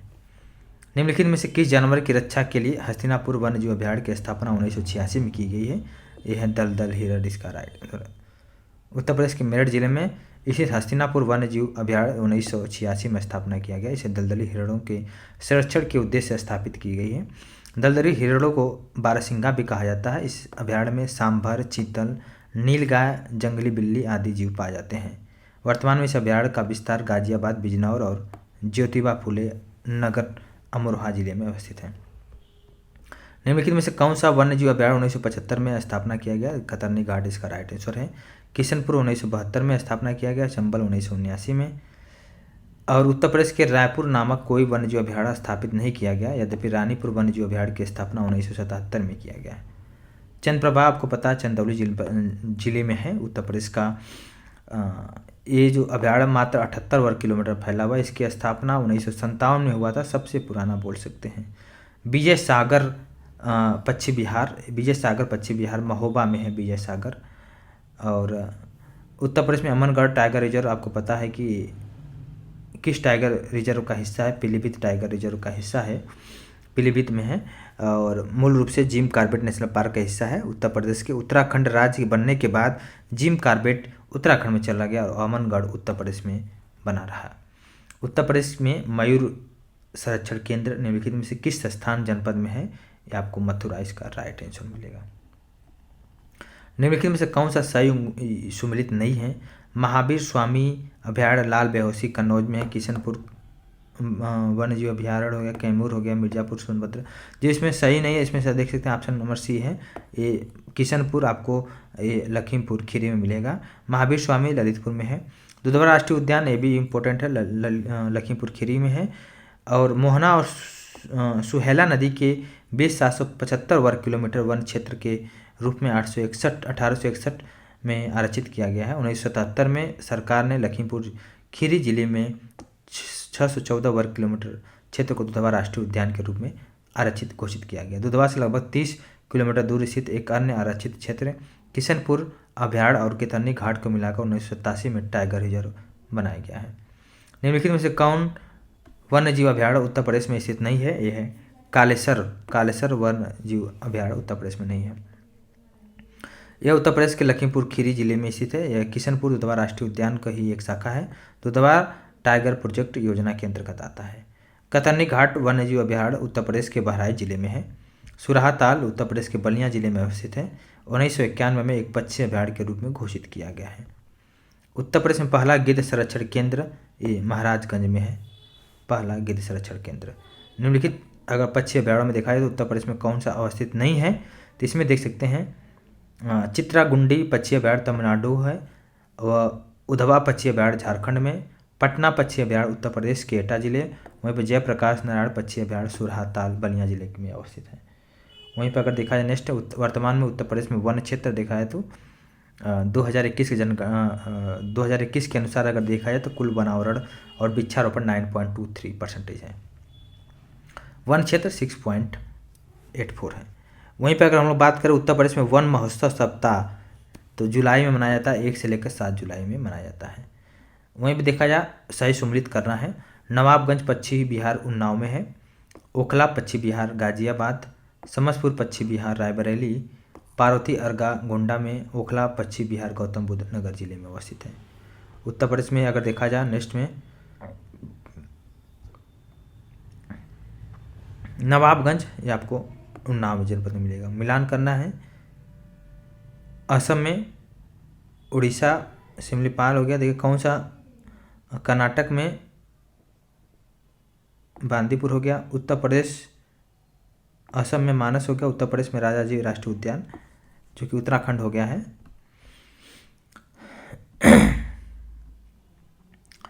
इसके अलावा देखिए कौन सा युग में सम्मिलित नहीं है, गंगा डॉल्फिन सेंचुरी ये भागलपुर में है बिहार में, भारतीय पशु अनुसंधान संस्थान बरेली सही है, पक्षी सेंचुरी भरतपुर में, राष्ट्रीय डेयरी अनुसंधान करनाल आपको हरियाणा मिलेगा, बब्बर से सफारी इटावा में है, बहुत इंपॉर्टेंट है। निम्नलिखित जनपदों में से कौन सा सर्वाधिक वन आच्छादित है, ये आपको सोनभद्र में देखने को मिलेगा। 1% वाले 4 जिले हैं, सोनभद्र, चंदौली, पीलीभीत, मिर्जापुर, सुरहाताल पश्चिमी बिहार आपको बहुत इंपॉर्टेंट है, 41 का ऑप्शन नंबर डी है, ये है बलिया में। इसके अलावा अगर हम बात करें निम्नलिखित में से कौन सा पक्षी अभयारण्य उत्तर प्रदेश में अवस्थित है, दैट इज द समस्तपुर पक्षी अभयारण्य है, बेदांगथल पक्षी अभयारण्य तमिलनाडु में, घाटप्रभा कर्नाटक में, जायकवाड़ी महाराष्ट्र में, चंद्रप्रभा वन्यजीव अभयारण्य उत्तर प्रदेश में। भारत के किस राज्य में अवस्थित है, भारत के किस राज्य में स्थित है, क्या ही क्वेश्चन कर रहा है, देखिए ये थोड़ा सा क्वेश्चन का कुछ समझ नहीं आ रहा है। उत्तर प्रदेश वन निगम कब स्थापित किया गया था, वन निगम 25 नवंबर 1974 को वन निगम स्थापित किया गया था। बाघों के संरक्षण संबंधित कौन सा स्थल उत्तर प्रदेश में है, ये आपको अमनगढ़ है, ये बहुत इंपॉर्टेंट है। इसके अलावा देखिए चैप्टर कंप्लीट हुआ तो आई होप क्लियर हो गया होगा। पश्चिम बिहार के विषय में आपने देखा, देखिए उत्तर प्रदेश में एकमात्र राष्ट्रीय उद्यान दुधवा है, आप जानते ही हैं, ठीक है। और राज्य वन्यजीव अभयारण्य आपको पता है कि बारहसिंघा है। उत्तर प्रदेश का जो चंद्रप्रभा है सबसे पुराना वन्यजीव बिहार है, उत्तर प्रदेश के चंदौली जिले में है, ठीक है। तो इस तरह आई होप इम्पोर्टेंट आपने देख लिया। देखिए वन प्राणी सुरक्षा सप्ताह मनाया जाता है 1 से लेकर 7 अक्टूबर के मध्य मनाया जाता है। रेड डेटा बुक का संबंध हम जानते हैं संकटग्रस्त और लुप्त प्राय जीवों के विवरण से होता है, ठीक है। इसके अलावा देखिए प्रदेश में पक्षियों के लिए आम जनता की जागरूकता उत्पन्न करने के लिए प्रतिवर्ष दिसंबर महीना में जो पहला सप्ताह होगा इसको बर्ड फेस्टिवल के रूप में मनाया जाएगा, बर्ड फेस्टिवल, कि जिससे कि जागरूकता फैले, ठीक है। जागरूकता फैलाने के लिए बर्ड फेस्टिवल का मनाया जाएगा। तो बहुत सारा चीज़ें हैं, वैसे हम लोग डिस्कस करेंगे तो बहुत बड़ा हो जाएगा चैप्टर। तो आई होप मेन जो क्वेश्चन था हम लोग इसको डिस्कस कर लिए हैं, ठीक है। अब हम लोग देखेंगे नेक्स्ट चैप्टर में नदी, झील और आर्द्र भूमियों के विषय में। Thank you so much. जय Hind, welcome to study battle. देखिए इस चैप्टर में हम लोग डिस्कस करते हैं उत्तर प्रदेश की जो नदियां हैं, झीलें हैं और आर्द्र भूमियों वेटलैंड्स के विषय में डिस्कस करेंगे। तो जितने भी प्रीवियस ईयर क्वेश्चन उसको डिस्कस करेंगे। देखिए सबसे पहले इसको स्टार्ट करने से पहले एक बार देख सकते हैं उत्तर प्रदेश का जो फिजिकल मैप है।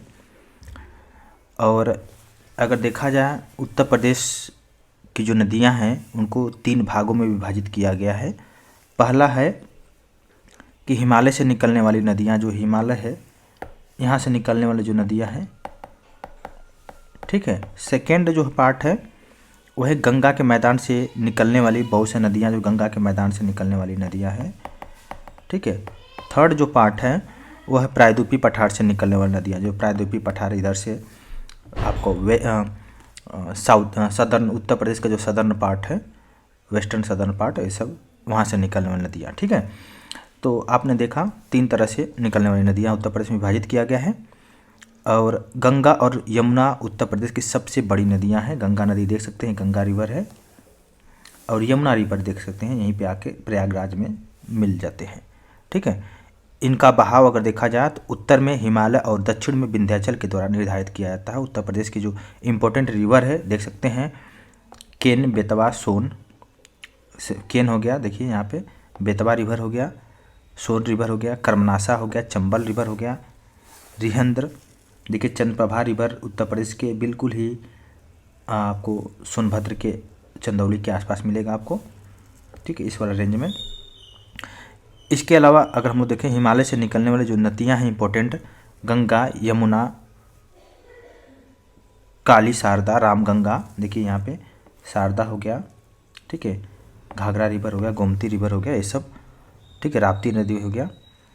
इसके अलावा जो गोमती, वरुणा, ये सब रिवर जो कि मैदानी भागों से निकलती हैं, प्रायद्वीपीय भागों से जो निकलती हैं, केन, बेतवा, सोन हो गया। इसके अलावा देखिए गंगा की नदी के विषय में अगर हम डिस्कस करें, गंगा रिवर है। गंगा रिवर उत्तर प्रदेश में अगर देखा जाए तो सबसे लंबी नदी है और लगभग 1450 किलोमीटर प्रभावित होती हैं। और गंगा नदी की जो प्रमुख सहायक नदियां हैं जिसमें से आप देख सकते हैं घाघरा रिवर है, रामगंगा रिवर है। ठीक है, इसके अलावा गंडक रिवर है, आगे जाकर गोमती, कोसी हो गया, यमुना हो गया, बागमती हो गया, ये सब रिवर मिलती हैं। ठीक है, गंगा नदी, यमुना और सरस्वती नदी, ये तीनों ही नदी प्रयागराज में संगम में मिलती हैं। यहाँ पे बहुत भव्य कुंभ का आयोजन किया जाता है। गंगा नदी का मुख्य धारा भागीरथी के नाम से जानते हैं। ठीक है, भागीरथी और अलकनंदा नदी की जो संयुक्त धारा है आगे चलकर गंगा रिवर का रूप लेती हैं। ठीक है, धौली गंगा नदी अलकनंदा नदी से विष्णुप्रयाग में मिलती है और मंदाकिनी नदी रुद्रप्रयाग में अलकनंदा नदी में प्रवेश करते हैं। देखिए इसको अगर हम लोग थोड़ा सा और डिस्कस करना चाहें तो आपको दिखाता हूँ, एक सेकेंड रुके रहिए। पूरे ही गंगा नदी तंत्र को आपको दिखाते हैं। देखिए गंगा नदी तंत्र, यहाँ से आप देख सकते हैं बद्रीनाथ और यहाँ पे नीति दर्रा से धौली गंगा, बद्रीनाथ से आपको विष्णु गंगा, दोनों ही रिवर मिलने के बाद विष्णु प्रयाग में मिलती हैं और अलकनंदा के नाम से जानती हैं। अलकनंदा नदी ही आगे जाके नंदाकिनी रिवर से मिल जाती हैं जो कि नंद प्रयाग में मिलती हैं। फिर आगे पिंडर रिवर आकर कर्णप्रयाग में मिल जाती है अलकनंदा नदी से। फिर आगे ही रुद्रप्रयाग में मंदाकिनी नदी ही अलकनंदा में आकर रुद्रप्रयाग में मिल जाती है, जो कि मंदाकिनी नदी केदारनाथ से निकलती है। ठीक है, अब ये आपको इसके बाद ये तो आपने देख लिया, रुद्रप्रयाग में मंदाकिनी और अलकनंदा नदी दोनों ही मिल जाती हैं। इसके आगे देखिए देवप्रयाग में जैसे ही आते हैं देवप्रयाग में, वहाँ से गंगोत्री से भागीरथी रिवर और भिलंगना रिवर जो कि आकर देवप्रयाग में मिल जाते हैं। ठीक है, इसके बाद ये ऋषिकेश, हरिद्वार, फिर बिजनौर यूपी में गंगा रिवर प्रवेश करती हैं। ठीक है, आगे देख सकते हैं कि कन्नौज में यहाँ पे रामगंगा नदी आकर प्रवेश करती हैं। ठीक है, फिर कानपुर गंगा नदी के तट पे है। इसके बाद प्रयागराज में यमुना नदी देख सकते हैं, यमुनेत्री से निकलती हैं और दिल्ली होते हुए, मथुरा होते हुए, आगरा होते हुए इटावा में आने के बाद यहाँ पे चंबल नदी, इटावा की जो चंबल नदी है इटावा में आकर प्रवेश करती हैं यमुना नदी में।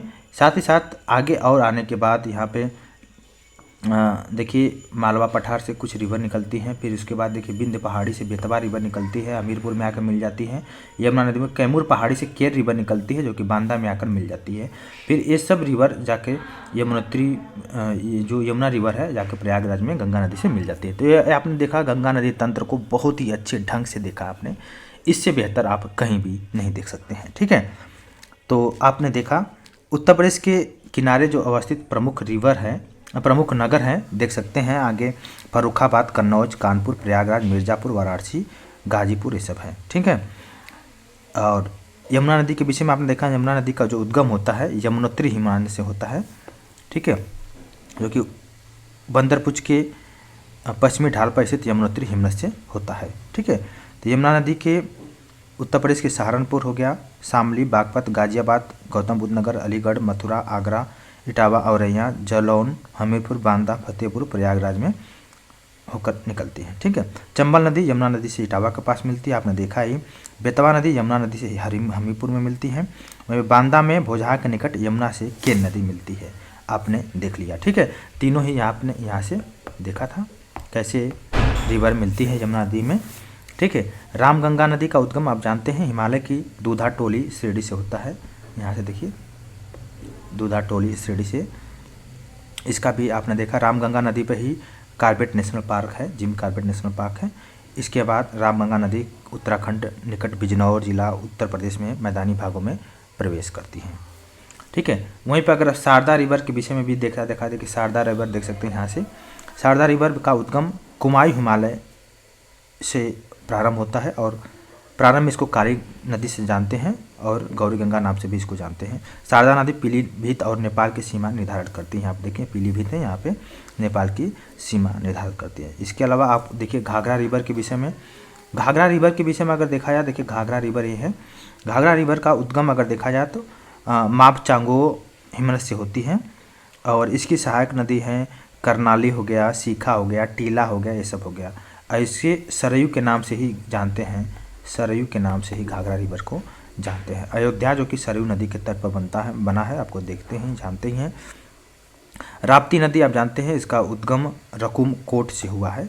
वहीं पर चंबल नदी का उद्गम आपने देख लिया है पूरा, बहुत ही अच्छे। चंबल नदी पर इंपॉर्टेंट बांध भी बनाया गया है, देख सकते हैं। चंबल नदी पर इंपॉर्टेंट बांध जो कि देख सकते हैं गांधी सागर, राणा सागर, जवाहर सागर, कोटा मैराज, ये सब बनाया गया है। ठीक है। और इसके अलावा अगर हम लोग इम्पोर्टेंट और भी इम्पोर्टेंट बेतवा रिवर को आपने देख ही लिया है। बेतवा रिवर इम्पोर्टेंट है, ये भी ये उत्तर प्रदेश के झांसी, औरैया, जालौन और हमीरपुर से होकर गुजरती है बेतवा रिवर। ठीक है। यहाँ पे देख सकते हैं यहाँ से। केन रिवर भी आपने देख लिया, कैमूर पहाड़ी से निकलती है। सोन नदी उत्तर प्रदेश के मिर्ज़ापुर और सोनभद्र जिलों से प्रभावित होती है। गोमती नदी के विषय में देख लिया इंपॉर्टेंट।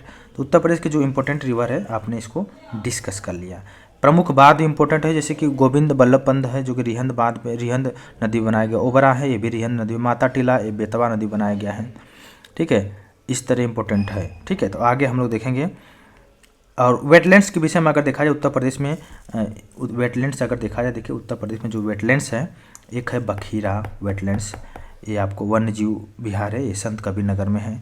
हैदरपुर हो गया, हैदरपुर आपको मुजफ्फरनगर में है, मुजफ्फरनगर में है। वहीं पर सूर सरोवर ये बहुत इंपॉर्टेंट है, आगरा का है। गोंडा में पार्वती अर्गा है, पार्वती अर्गा गोंडा में है। समान पक्षी विहार ये मैनपुरी में है, मैनपुरी में समान पक्षी विहार है। समसपुर जो समसपुर पक्षी विहार है रायबरेली में, समसपुर पक्षी विहार। इसके अलावा नवाबगंज उन्नाव में है, सांडी हरदोई में है। सरसई नवार झील ये आपको इटावा में मिलेगा। ठीक है। तो आपने देख लिया उत्तर प्रदेश की इम्पोर्टेंट जो रामसर वेटलैंड्स है, इसके विषय में आपने देखा है। तो अब क्वेश्चंस को डिस्कस करते हैं, आई होप क्लियर हो गया होगा। देखिए पहला क्वेश्चन है, निम्न युग्मों में से कौन सा युग्म नदी शहर स्थित है? तो देख सकते हैं option number C Mathura Betwa है। सुल्तानपुर गोमती नदी के तट पे है। गोरखपुर राप्ती नदी, मथुरा यमुना और कानपुर गंगा नदी के तट पे है। काशी जो भारत के सबसे पवित्र शहरों में से एक है, ये आपको गंगा नदी के किनारे बसा हुआ है, ये आप जानते हैं। और गंगा नदी के विषय में पूरा है देख लिए, तो अब ज़्यादा डिस्कस नहीं करेंगे। बुंदेलखंड की अर्थव्यवस्था में सबसे बड़ा योगदान अगर देखा जाए तो बेतवा नदी का है। बुंदेलखंड का जो सिंचाई है लगभग 50% योगदान बेतवा रिवर करती है और 25% योगदान केन रिवर करती है। निम्नलिखित में से कौन सा उत्तर प्रदेश से नहीं बहती है? उत्तर प्रदेश देखिए गंगा भी बहती है, यमुना भी बहती है, झेलम आपको छोड़कर रामगंगा भी बनती है। तो ऑप्शन नंबर इसका डी है, झेलम नदी नहीं बहती है। झेलम नदी जम्मू कश्मीर और पीओके और में बहती है। फुल्लर झील, फुल्लर झील के विषय में देखिए भारत के किस राज्य से स्थित है? फुल्लर झील उत्तर प्रदेश में स्थित है। फुल्लर झील बहुत इंपॉर्टेंट है, जिसे पंगैती फुलहर ताल या गोमत ताल भी कहा जाता है। उत्तर प्रदेश के पीलीभीत जिले में माधोटांडा के समीप स्थित एक झील है। गोमती नदी का उद्गम जो कि फुल्लर झील से ही हुआ है। हरियाणा की महत्वपूर्ण झील देखा जाए दमदमा झील, सुल्तानपुर झील, कोटला हो गया। छत्तीसगढ़ की प्रमुख झील हो गया सतरंगा झील और इस दलपत सागर ये सब हो गया। सुरहा ताल एक चाँप है। सुरहा ताल उत्तर प्रदेश भारत के उत्तर प्रदेश राज्य के बलिया जिले में स्थित एक प्राकृतिक गोखुर झील है जो गंगा नदी द्वारा निर्मित है। इसका क्षेत्रफल देख सकते हैं 34.32 वर्ग किलोमीटर है।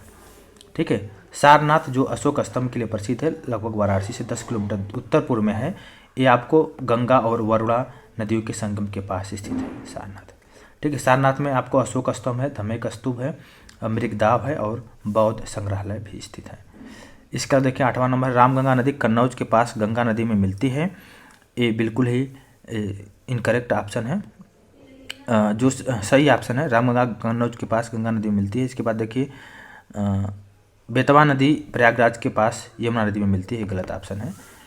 तो केवल एक ऑप्शन सही है, रामगंगा नदी कन्नौज के पास गंगा नदी में मिलती है, जबकि बेतवा नदी प्रयागराज के पास नहीं, हमीरपुर के पास मिलती है। आपने देखा है पूरा ही। शेखा झील के नाम से एक नया राष्ट्रीय पक्षी विहार है, ये अलीगढ़ में अवस्थित है। इसके बाद देखिए सूर सरोवर स्थल के विषय में अगर देखा इसमें से कौन सा सत्य है, तो इसमें से केवल 2 सत्य है। यह मानव निर्मित जलाशय है सूर सरोवर। कहाँ पे है? ये आगरा में है सूर सरोवर। ठीक है। भारत के 82 स्थलों में से रामसर जो है इसमें से सूर सरोवर भी है। सबसे ज़्यादा आपको तमिलनाडु में 16 है और उत्तर प्रदेश में 10 स्थल है, दूसरे स्थान पर रामसर साइड में। गंगा नदी उत्तर प्रदेश में किस जनपद में प्रवेश करती है? आपको पता है बिजनौर में, और उत्तर प्रदेश के 28 जिलों से होकर प्रभावित होती है। 1450 किलोमीटर है, आपने देखा ही। इसके अलावा देखिए निम्नलिखित में से कौन रामसर स्थल उत्तर प्रदेश में अवस्थित नहीं है? सूर सरोवर है, समसपुर है, सरसई नवार झील है और सुरिंसर मानसर झील नहीं है। ठीक है। ये कहाँ पर हो? इटावा उत्तर प्रदेश में है। सुरसर मानसर झील उत्तर प्रदेश में नहीं है, कहाँ पे? जम्मू कश्मीर में है। और देखिए निम्नलिखित में से कौन सी नदी उत्तर प्रदेश राज्य में प्रभावित नहीं होती है? आपको सोन हो गया, गंडक हो गया, शारदा हो गया, हिंडन, सभी प्रभावित होती है। ठीक है। इसके अलावा देखा जाए तो उत्तर प्रदेश में कौन सा सही सम्मिलित नहीं है? देखिए सौ झील मैनपुरी, ये बिल्कुल करेक्ट है। शेखा झील अलीगढ़ है, ये भी पता है। बखीरा झील संत कबीरनगर। सरसई ये गलत है, यहाँ पे इटावा होना चाहिए। ठीक है, इटावा राइट आंसर। देखिए इसको आपने पूरा ही अच्छे ढंग से मैप को देखा है। 15 नंबर क्वेश्चन, निम्नलिखित में से कौन सा सही सम्मिलित नहीं है? कोसी, ये गोरखपुर गलत ऑप्शन है। ये कोसी गोरखपुर के तट पर नहीं है। गोरखपुर कोसी नदी के तट पर गोरखपुर नहीं है। गंगा के किनारे वाराणसी है, गोमती के किनारे सुल्तानपुर है और सरयू नदी के किनारे अयोध्या, आपको पता ही है। ठीक है। गोरखपुर राप्ती नदी के तट पे है। देवदरी राजदरी आपको पता है उत्तर प्रदेश के चंदौली जिला में अवस्थित है। बहुत यहाँ पे चंद्रप्रभा वन्यजीव अभयारण्य भी है। निम्नलिखित में से कौन सा नदी का जल ग्रहण क्षेत्र सबसे ज़्यादा है? सोन नदी का जल ग्रहण क्षेत्र सबसे ज़्यादा है। कौन सा सही सम्मिलित नहीं है? बिठूर गंगा नदी के तट पर सही है। गोरखपुर राप्ती नदी। जौनपुर जो कि है आपको गोमती नदी के तट पर रहेगा। कौशाम्बी यमुना नदी के तट पर। यमुना नदी आपको पता है गंगा नदी 28 जिलों से होकर गुजरती है, वहीं पर यमुना नदी 19 जिलों से होकर गुजरती है उत्तर प्रदेश का। उत्तर प्रदेश सबसे ज़्यादा सर्वाधिक बाढ़ प्रभावित क्षेत्र आपको पता है पूर्वी उत्तर प्रदेश का पूर्वी क्षेत्र है। ठीक है। सही सम्मिलित करें। चित्रकूट का संबंध मंदाकिनी से, जौनपुर गोमती, मथुरा का संबंध यमुना से, अयोध्या का संबंध सरयू से है। उत्तर प्रदेश में किस स्थल को रामसर स्थल के रूप में नामित किया गया है? तो आप देख सकते हैं सभी इसमें हैं। देखिए सरसई नवर झील हो गया, समान पक्षी विहार हो गया, सांडी हो गया, समसपुर हो गया, पार्वती अर्गा, नवाबगंज, सुर सरोवर, हैदरपुर, बखीरा वन्यजीव अभयारण्य, ये सब आपने देख लिया है। तो ये चैप्टर कंप्लीट हुआ। नेक्स्ट चैप्टर में हम डिस्कस करेंगे कृषि और पशुपालन। Thank you so much. जय Hind, welcome to study battle. देखिए इस चैप्टर में हम लोग डिस्कस करेंगे उत्तर प्रदेश के परिदृश्य में कृषि और पशुपालन। सबसे पहले उत्तर प्रदेश की मैप को देखते हैं और इससे संबंधित कृषि और पशुपालन के महत्व को समझते हैं। सबसे पहले देखा जाए तो उत्तर प्रदेश की जो अर्थव्यवस्था है इसमें कृषि का जो रोल है बहुत ही ज़्यादा इम्पोर्टेंट है। और लेटेस्ट जनगणना के हिसाब से देखा जाए तो अगर 59.3% लोग जो कि कृषि में लगे हुए हैं। ठीक है। जिसमें से दीर्घकालिक और अल्पकालिक में लगभग 30.3%। वहीं पर अगर दोनों लोग को मिला लिया जाए लगभग दीर्घकालिक व अल्पकालीन कुल कृषक में अगर देखा जाए तो उसमें 29% है। और राज्य व्यवस्था अगर देखा जाए, राज्य की अर्थव्यवस्था है इसमें अगर देखा जाए करंट प्राइस पर लगभग कृषि का योगदान देखा जाए, जीबीए देखा जाए तो 28.4% है। ठीक है। जिसमें से कृषि, वानिकी, मत्स्य का योगदान लगभग 27 के पास है। ठीक। इसलिए उत्तर प्रदेश में अगर देखा जाए तो कृषि को अर्थव्यवस्था का मेरुदंड कहा जाता है। ठीक है। तो इस तरह आपने देख लिया है। तो अब हम लोग देखे थे उत्तर प्रदेश को लगभग 9 कृषि जलवायु, लगभग नहीं करेक्टली 9 कृषि जलवायु प्रदेश में बांटा गया है। इसको आपको ध्यान देने की ज़रूरत है। उत्तर प्रदेश में अगर देखा जाए तो शुद्ध बोया गया क्षेत्र अभी लेटेस्ट में देखा जाए तो 163.68 लाख हेक्टेयर है। ठीक है, मतलब 2019-20 का लेटेस्ट डेटा। लेकिन अभी का देखा जाए तो लेटेस्ट डेटा देखा जाए तो अभी मतलब लगभग इसी के अराउंड में है। ठीक है, और अब हम लोग देखेंगे सबसे ज़्यादा पैदावार कहाँ पे होता है। तो देखिए एटा की बात किया जाए तो एटा यहाँ पे है। एटा में अगर सबसे ज़्यादा पैदावार देखा जाए तो जौ की पैदावार होती है। जौ का प्रति हेक्टेयर सर्वाधिक उत्पादकता होता है। साथ ही साथ सबसे ज़्यादा जौ पैदा भी होता है एटा में। वहीं पर अगर देखा जाए तो हरदोई है। हरदोई में सबसे ज़्यादा अगर पैदा होता है यहाँ पे तो मक्का होता है। मक्का के बाद कन्नौज में भी मक्का का सर्वाधिक क्षेत्र है। कन्नौज में भी सर्वाधिक जो क्षेत्र है मक्का का कन्नौज है। वहीं पर देखिए यहीं पे आपको बहराइच देखने को मिलेगा। बहराइच में यहाँ पे भी सर्वाधिक मक्का उत्पादक जिला बहराइच है। ठीक है, इसके बाद अगर हम लोग बात करें देखिए यहाँ पे आपका गाजीपुर है। गाजीपुर यहाँ पे चना सबसे ज़्यादा पैदा होता है, सर्वाधिक उत्पादकता होती है। और अरहर की बात किया जाए तो फतेहपुर जो कि है अरहर के मामले में ज़्यादा है। बांदा यहीं पे है बगल में। बांदा में चना का सर्वाधिक क्षेत्र है और अरहर भी यहाँ पे होता है। साथ ही साथ झांसी की बात किया जाए, झांसी में सर्वाधिक चना उत्पादक जिला झांसी हो गया। साथ ही साथ जौ का भी सर्वाधिक क्षेत्र झांसी में है। इटावा की बात किया जाए देखिए यहीं पे जस्ट इटावा है। इटावा में अरहर का प्रति हेक्टेयर सर्वाधिक उत्पादकता क्षेत्र है। ठीक है, तो इस तरह आपने कृषि के विषय में देखा जो जहाँ पे सबसे ज़्यादा पैदावार होता है कौन सा क्षेत्र होता है, इसके विषय में आपने देखा। 9 जो कृषि जलवायु क्षेत्र में बांटा गया है। अगर बात किया जाए तो भाभर और तराई क्षेत्र, इसको एक बार इरेज करके एक बार डिस्कस कर लेते हैं। पहला है कि भाभर और तराई क्षेत्र, ये आपका भाभर और तराई क्षेत्र हो गया। साथ ही साथ दूसरा अगर देखा जाए तो पश्चिमी मैदान हो गया। पश्चिमी तो जानते हैं, पश्चिम में ये वाला रेंज हो गया सहारनपुर मुजफ्फरनगर, ये पश्चिम वाला रेंज हो गया। फिर मध्य पश्चिमी हो गया, मध्य पश्चिमी मैदान, ये आपको मुरादाबाद बरेली वाला रेंज मध्य पश्चिमी मैदान हो गया। मध्य मैदानी मैदान हो गया। उसके बाद देखिए दक्षिण पश्चिम अर्धशुष्क हो गया, अलीगढ़ मैनपुर इटावा ये सब हो गया दक्षिण पश्चिम अर्धशुष्क। इसके बाद मध्य मैदानी में देखिए कानपुर इटावा ये सब मध्य मैदानी हो गया। बुंदेलखंड वाला रीजन है झांसी चित्रकूट महोबा ये सब बुंदेलखंड। उत्तर पूर्वी मैदान में अगर देखा जाए तो उत्तर पूर्वी मैदान में बहराइच हो गया, लखीमपुर खीरी, बलरामपुर गोंडा ये सब उत्तर पूर्वी मैदान हो गया। पूर्वी मैदानी क्षेत्र में बाराबंकी ये वाला रेंज हो गया, बस्ती हो गया, बाराबंकी हो गया, अयोध्या हो गया, जौनपुर ये सब पूर्वी मैदानी क्षेत्र हो गया। विंध्य क्षेत्र में अगर देखा जाए तो मिर्ज़ापुर और सोनभद्र ये दोनों ही विंध्य क्षेत्र में आते हैं। इस तरह 9 कृषि जलवायु क्षेत्रों में बांटा गया है उत्तर प्रदेश को। ठीक है, अगर उत्तर प्रदेश का खाद्यान्न की दृष्टि से देखा जाए तो उत्तर प्रदेश टोटल खाद्यान्न में प्रथम स्थान रखता है। साथ ही साथ मध्य प्रदेश दूसरा स्थान है और तीसरा स्थान पंजाब का है। गेहूँ गन्ना आलू, देखिए गेहूँ हो गया, गन्ना हो गया, आलू हो गया, उत्तर प्रदेश प्रथम स्थान रखता है। वहीं पर चावल में सेकंड नंबर पे है, पहले नंबर पे है चावल में पश्चिम बंगाल है। ठीक है, तो यहाँ पे 3 प्रकार की फसल है, रबी हो गया, खरीफ हो गया और जायद फसल है। 3 प्रकार की फसल है, रबी, खरीफ और जायद की फसल। रबी में आपको पता है गेहूँ, जौ, चना, तंबाकू, सरसों आता है। खरीफ में हो गया धान हो गया, गन्ना, ज्वार, बाजरा, मक्का, कपास, सनई हो गया। जायद में तंबाकू, खरबूजा हो गया, तरबूज हो गया। ठीक है, तो गेहूं को बताने की ज़रूरत नहीं, उत्तर प्रदेश में सर्वाधिक पैदावार होता है। हरदोई हो गया, अलीगढ़, बुलंदशहर, बदायूं, मथुरा वाला रेंज हो गया। चावल में आपको शाहजहाँपुर में चावल देखने को मिले, लखीमपुर खीरी, बाराबंकी, पीलीभीत, ये आपको एक खरीफ फसल है, चावल आपको पता ही है। इसके अलावा देखिए बाजरा में भी पैदावार ठीक ठाक होता है, जो आपको आगरा, अलीगढ़, बदायूं वाला रेंज है।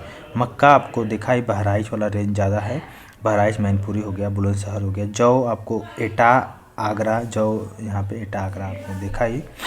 ठीक है, चना भी आपको गाजीपुर वाला रेंज बहुत ज़्यादा मिलेगा, गाजीपुर में, झांसी, हमीरपुर में, चित्रकूट, बांदा में। अरहर आपको फतेहपुर, चित्रकूट, प्रयागराज में अरहर आपको देखने को। मूंगफली अगर उत्तर प्रदेश में देखा जाए तो आपको सीतापुर, हरदोई, एटा, मूंगफली, ये आपको देखिए मूंगफली बहुत इंपॉर्टेंट है। मूंगफली से इस तरह का क्वेश्चन आता है, मूंगफली कौन सी फसल है, ये आपको मूंगफली खरीफ फसल है। जो कि आपको जून जुलाई में बोई जाती है और आपको काटी जाती है नवंबर दिसंबर में। खरीफ फसल है ये आपका मूंगफली, ठीक है। सरसों जान, अब देखिए कपास भी क्वेश्चन आया था अभी हाल में, कपास किस तरह का फसल है। तो कपास ये आपको मथुरा, अलीगढ़, हाथरस में क्षेत्र में बोया जाता है कपास, ठीक है। बुआई होती है अप्रैल मई में, अप्रैल मई में बोई जाती है, ठीक है। कपास की बुआई क्या होती है, अप्रैल मई में बोई जाती है, ठीक है। इसके अलावा हम लोग बात करें जूट, ये जूट आपका सरई और घाघरा के दोआब में आपको पाई जाती है, ठीक है। इसके अलावा अगर हम लोग बात करें उत्तर प्रदेश में प्रमुख जो कृषि निर्यात क्षेत्र हैं, अगर बात करें देखिए आलू के लिए आगरा, हाथरस, फर्रुखाबाद हो गया। आम के लिए लखनऊ, उन्नाव, हरदोई, सीतापुर, ठीक है। बासमती चावल बरेली, शाहजहाँपुर है, ठीक है। तो इस तरह आप देखिए पान उत्तर प्रदेश में देखा है तो महोबा में होती है, महोबा में पान पाया जाता है काफ़ी ज़्यादा। यहाँ पे पान का प्रयोग और प्रशिक्षण केंद्र भी है महोबा में। वहीं पर अगर हम लोग बात करें, देखिए आपने इसको देख लिया, अब देखते हैं क्वेश्चंस को और डिस्कस करते हैं। देखिए पहला क्वेश्चन है, उत्तर प्रदेश के निम्नलिखित कथनों पर विचार करें। उत्तर प्रदेश दूध अग्रणी प्रदेश है, बिल्कुल करेक्ट ऑप्शन है। और कुल दूध उत्पादन में 22% से अधिक योगदान रहा है, लेकिन राज्य की हिस्सेदारी देखिए 15.72 रहा है बिहार में लेटेस्ट, तो ये गलत ऑप्शन है, 22 गलत ऑप्शन है। निम्नलिखित में से कौन सा प्रमुख बासमती चावल उत्पादक राज्य है? जाहिर सी बात है उत्तर प्रदेश है। उत्तर प्रदेश, हरियाणा, ये सब बासमती है पंजाब के अलावा। धान की कौन सी किस्म उत्तर प्रदेश के लिए उपयुक्त है? ये IR24 बहुत इंपॉर्टेंट है, IR24 ये बहुत ही इंपॉर्टेंट है धान का। इसके अलावा हम लोग बात करें नेक्स्ट में,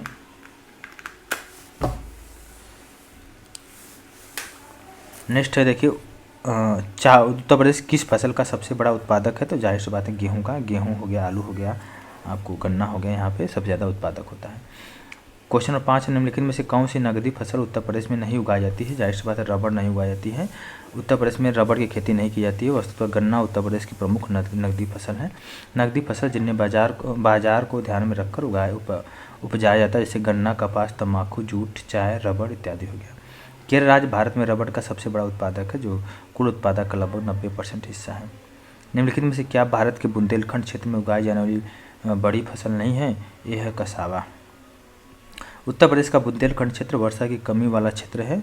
यहाँ पे जल की कम आवश्यकता वाली फसलों की कृषि की जाती है। यहाँ प्रायः मोटे अनाज, बाजरा, चना, राई के साथ साथ सोयाबीन की कृषि की जाती है। निम्नलिखित में से कौन सा राज्य गेहूं में आप जानते हैं उत्तर प्रदेश का स्थान है? इसके लिए टेम्परेचर 15 से लेकर 25 डिग्री सेंटीग्रेड होता है। और साथ ही साथ अगर वार्षिक वर्षा देखा जाए तो इसके लिए वर्षा जो है कि गेहूं के लिए 100 सेंटीमीटर होता है। सबसे ज़्यादा उत्तर प्रदेश में होता है गेहूं का उत्पादन, उसके बाद मध्य प्रदेश, पंजाब में होता है। और निम्नलिखित में से कौन सा राज्य गन्ने का सबसे बड़ा उत्पादक है? जाहिर सी बात है उत्तर प्रदेश है। गन्ने की एक प्रमुख बीमारी जिसको बोलते हैं रेड रॉट, लाल सड़न बोलते हैं, ठीक है। अब देखिए क्वेश्चन नंबर 9, उत्तर प्रदेश में निम्नलिखित में से किसमें बाजारू अधिक सर्वाधिक है? जाहिर सी बात है गेहूँ है।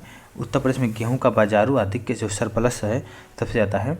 गेहूं उत्पादन में प्रथम स्थान है। गेहूं के लिए 50 से लेकर 75 सेंटीमीटर वर्षा होती है।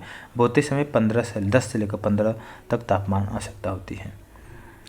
मार्च 2021 में उत्तर प्रदेश के सिद्धार्थनगर जिले में काला नमक जो कि चावल उत्सव का आयोजन करता है, काला नमक, ये आपको सिद्धार्थनगर जिले में काला नमक चावल उत्सव का आयोजन हुआ है। कपिल वस्तु महोत्सव भी सिद्धार्थनगर जिले में मनाया जाता है।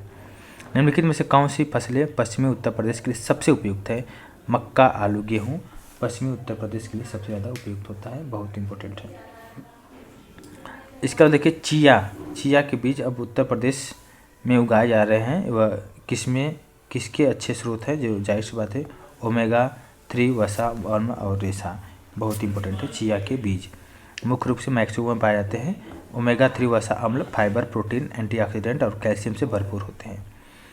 वर्षा और मिट्टी के प्रकार के आधार पर उत्तर प्रदेश में कितने कृषि जलवायु क्षेत्र है? आपको पता है 9, ये आपने डिस्कस ही किया था। इसके अलावा देखिए सारे को देखा आपने, भाबर और तराई क्षेत्र, पश्चिमी मैदान, मध्य पश्चिमी मैदान, दक्षिण पश्चिमी अर्धशुष्क, मध्य मैदान, बुंदेलखंड, उत्तर पूर्वी और पूर्वी मैदान और विंध्य क्षेत्र। विंध्य में 2 ही हैं, मिर्ज़ापुर और सोनभद्र आते हैं।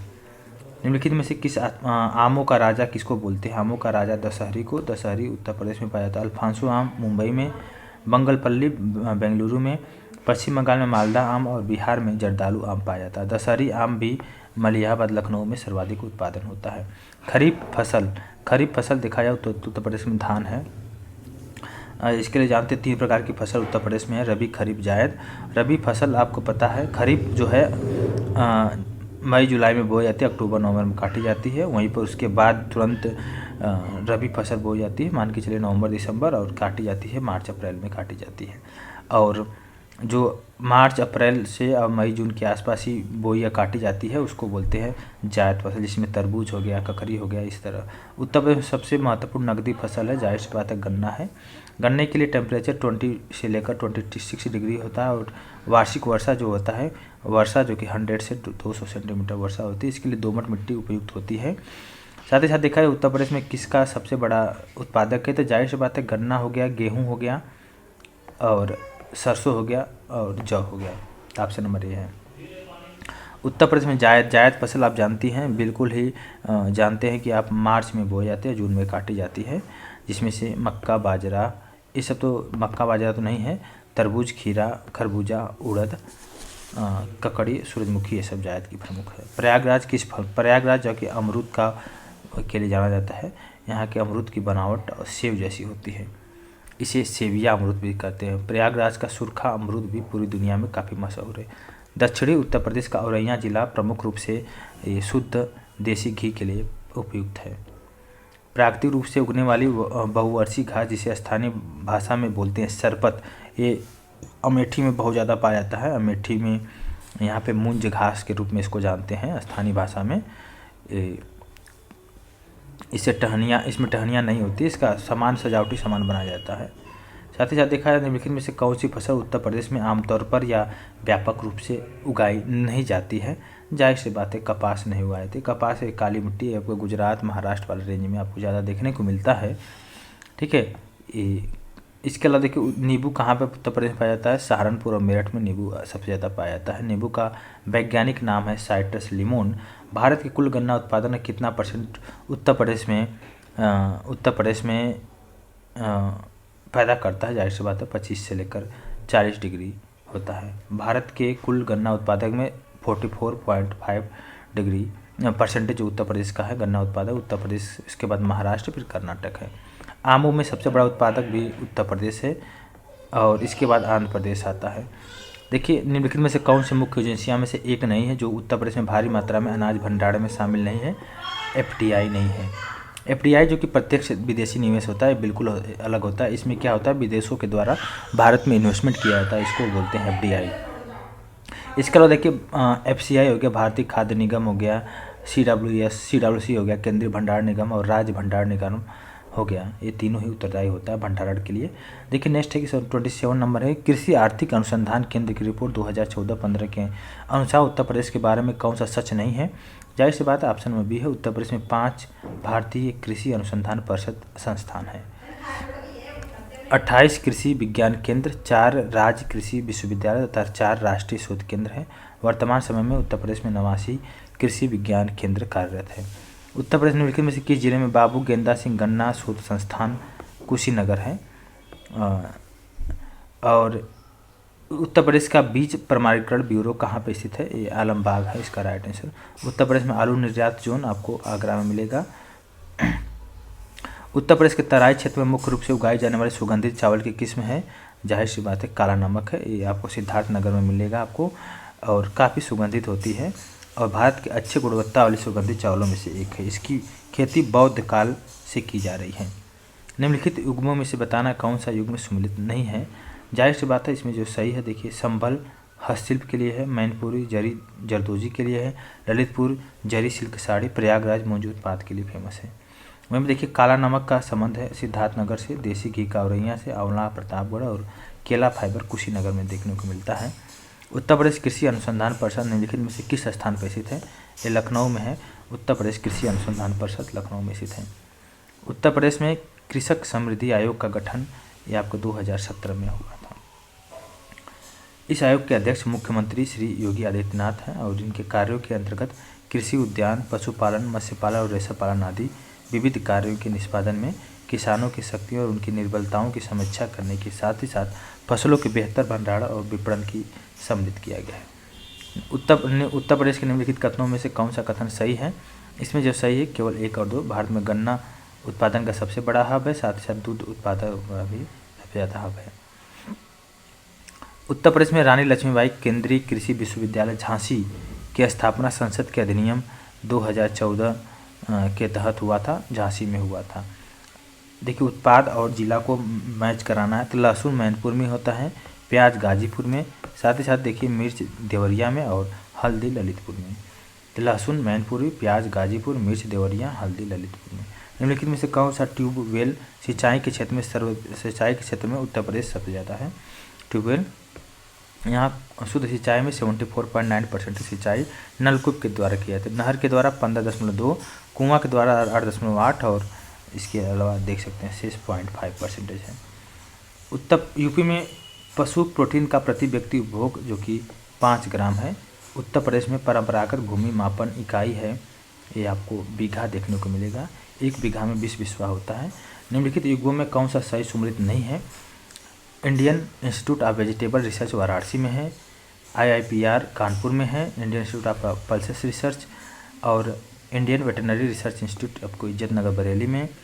वहीं पर देखा जाए तो Indian grassland and fodder research institute आपको झांसी में मिलेगा। निम्नलिखित में से कौन सा सही सुमेलित नहीं है? जाहिर सी बात है ऑप्शन नंबर सी है। UPCAR Uttar Pradesh council of agriculture research Lucknow में, IARI जो है इंडियन एग्रीकल्चर रिसर्च इंस्टीट्यूट नई दिल्ली में, IVRI Indian veterinary research institute Bareilly की इज्जत नगर में, NDRI national dairy research institute आपको करनाल हरियाणा में जो कि स्थापना 1923 में हुई थी। पहला केचुआ बीज बैंक जहां स्थापित होने जा रहा है वह है इज्जत नगर बरेली, इसका राइट आंसर है। उत्तर प्रदेश के निम्नलिखित क्षेत्रों में से किस में अन्ना प्रथा उस क्षेत्र की कृषि और वानिकी के विकास के लिए अभिशाप है? उत्तर प्रदेश का बुंदेलखंड क्षेत्र। उत्तर प्रदेश की 10वीं पंचवर्षीय योजना में निम्नलिखित क्षेत्रों में से किस में विकास को सर्वोच्च प्राथमिकता दी गई है? जाहिर सी बात है कृषि को सर्वोच्च प्राथमिकता दी गई। 2011 की जनगणना के अनुसार उत्तर प्रदेश की कुल कार्यशील जनसंख्या 59.3% है। उत्तर प्रदेश में सर्वाधिक परसेंटेज कर्मचारी नियोजित हैं कृषि क्षेत्र में है। उत्तर प्रदेश की प्रमुखतम जो तिलहनी फसल है ये आपको राई और सरसों है। तिल, सरसों, राई, मूंगफली, सूरजमुखी। भारत में तिलहनी की उपज बढ़ाने के लिए पीत क्रांति की संकल्पना दी गई है। उत्तर प्रदेश का कौन सा जनपद दशहरी आम का सर्वोच्च उत्पादक है? लखनऊ इसका राइट आंसर है। उत्तर प्रदेश में राज्य खेती का प्रमुख मुख्य उद्देश्य क्या है? इसका राइट आंसर 50 का ऑप्शन नंबर डी है। प्रदर्शन कार्य, बीज गुणन कार्य, शोध कार्य तीनों ही है। उत्तर प्रदेश में किस फसल चक्र का सबसे अधिक क्षेत्रफल है? जाहिर सी बात है गेहूं और धान सबसे ज़्यादा पैदा होता है उत्तर प्रदेश में। भारत का शक्कर का कटोरा उत्तर प्रदेश को कहा जाता है क्योंकि यहाँ पे देखा जाता है, देखिए गन्ने का सर्वाधिक उत्पादन है, साथ ही गन्ना चीनी मिलों की संख्या सबसे ज़्यादा है, चीनी मिलों की संख्या नहीं, गन्ना अभियांत्रिकी शिक्षा संस्थान, साथ ही साथ गन्ना उत्पादकों की सर्वाधिक संख्या सबसे ज़्यादा महाराष्ट्र में है चीनी मिलों की संख्या। ठीक है, देखिए भारत का शक्कर का प्याला उत्तर प्रदेश को कहा जाता है। और इसके अलावा देखिए नेक्स्ट क्वेश्चन है, इसमें मैच करना है, इसमें से कौन सही है? भारत में भैंसों के सर्वाधिक उत्पादक उत्तर प्रदेश में है। साथ ही साथ उत्तर प्रदेश गाय के दूध का सबसे बड़ा उत्पादक है।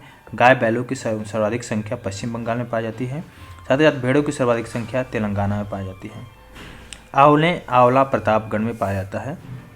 उत्तर प्रदेश में खरीफ फसल जानते हैं, ये आपको जून जुलाई में बोई जाती है और अक्टूबर नवंबर में काटी जाती है। ज्वार बाजरा धान हो गया। उस जनपद को चिन्हित किया जिनमें जानवरों के लिए पाली क्लिनिक नहीं है, ये झांसी इसका राइट आंसर है। भारत में उत्तर प्रदेश जिस उपज का सबसे बड़ा उत्पादक है वह है खाद्यान्न, इसका राइट आंसर है। 18.89% है खाद्यान्न का उत्पादन उत्तर प्रदेश में होता है। गेहूँ, आलू, गन्ना के उत्पादन में भी प्रथम स्थान है। उत्तर प्रदेश की प्रमुख वाणिज्यिक उपज जो कि गन्ना, इसका राइट आंसर है।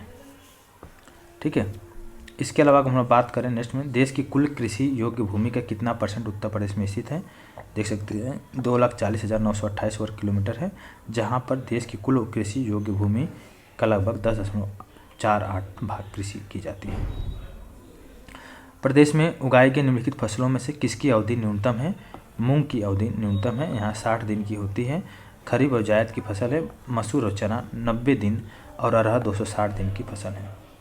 उत्तर प्रदेश में कुल कर्मियों में कृषि में लगे कर्मियों का परसेंटेज देखा जाए तो 59.3% है। केसर का उत्पादन देखा जाए तो उत्तर प्रदेश में केसर उत्पादन हेतु आदर्श जलवायु उत्तर प्रदेश में नहीं पाई जाती है। 2015 में अलीगढ़ जनपद के किसान जलाल अहमद ने केसर की खेती के द्वारा इसका उत्पादन किया, किंतु यह अपवाद और अनूठा उदाहरण मात्र है। उत्तर प्रदेश की फसल घनता लगभग देखा जाए तो 157.53% है। उत्तर प्रदेश में कृषि उत्पादन बढ़ाने में कौन सा कारक सबसे अधिक प्रभावी है? जाहिर सी बात है उन्नत किस्मों के बीजों का बढ़ता प्रयोग। उत्तर प्रदेश में किस क्षेत्र में सोयाबीन की फसल मुख्यतः उगाई जाती है? बुंदेलखंड में। और दलहन का फसल क्षेत्र उत्तर प्रदेश में सबसे ज़्यादा चना का है। भारत के राज्यों में उत्तर प्रदेश निम्नलिखित में से किन फसलों का अग्रणी उत्पादक है? गेहूँ, अन्न, आलू, गन्ना इसका राइट आंसर है। ठीक है, तो डी ऑप्शन डी में देखिए 1 और 3 है, गन्ना और आलू इसका राइट आंसर है। किस फसलों में उत्तर प्रदेश देश के प्रथम स्थान पर नहीं है? ये चावल इसका राइट आंसर है। भारत में उत्तर प्रदेश का द्वितीय स्थान है, इसका धान इसका राइट आंसर है। भारत में हरित क्रांति के लिए ब्रेड बास्केट कहे जाने वाला राज्य है उत्तर प्रदेश, पंजाब और हरियाणा। Bread basket. भारत में वर्ष 1966-67 में देश में अधिक उपज देने वाले उन्नत किस्मों के प्रयोग से कृषि उत्पादन में अभूतपूर्व वृद्धि हुई है, जिसे हरित क्रांति की संज्ञा दी गई है। निम्नलिखित में कौन सा फसल चक्र पूर्वी उत्तर प्रदेश के लिए सर्वाधिक उपयुक्त समझा जाता है? जाहिर सी बात है धान, गेहूँ, मक्का।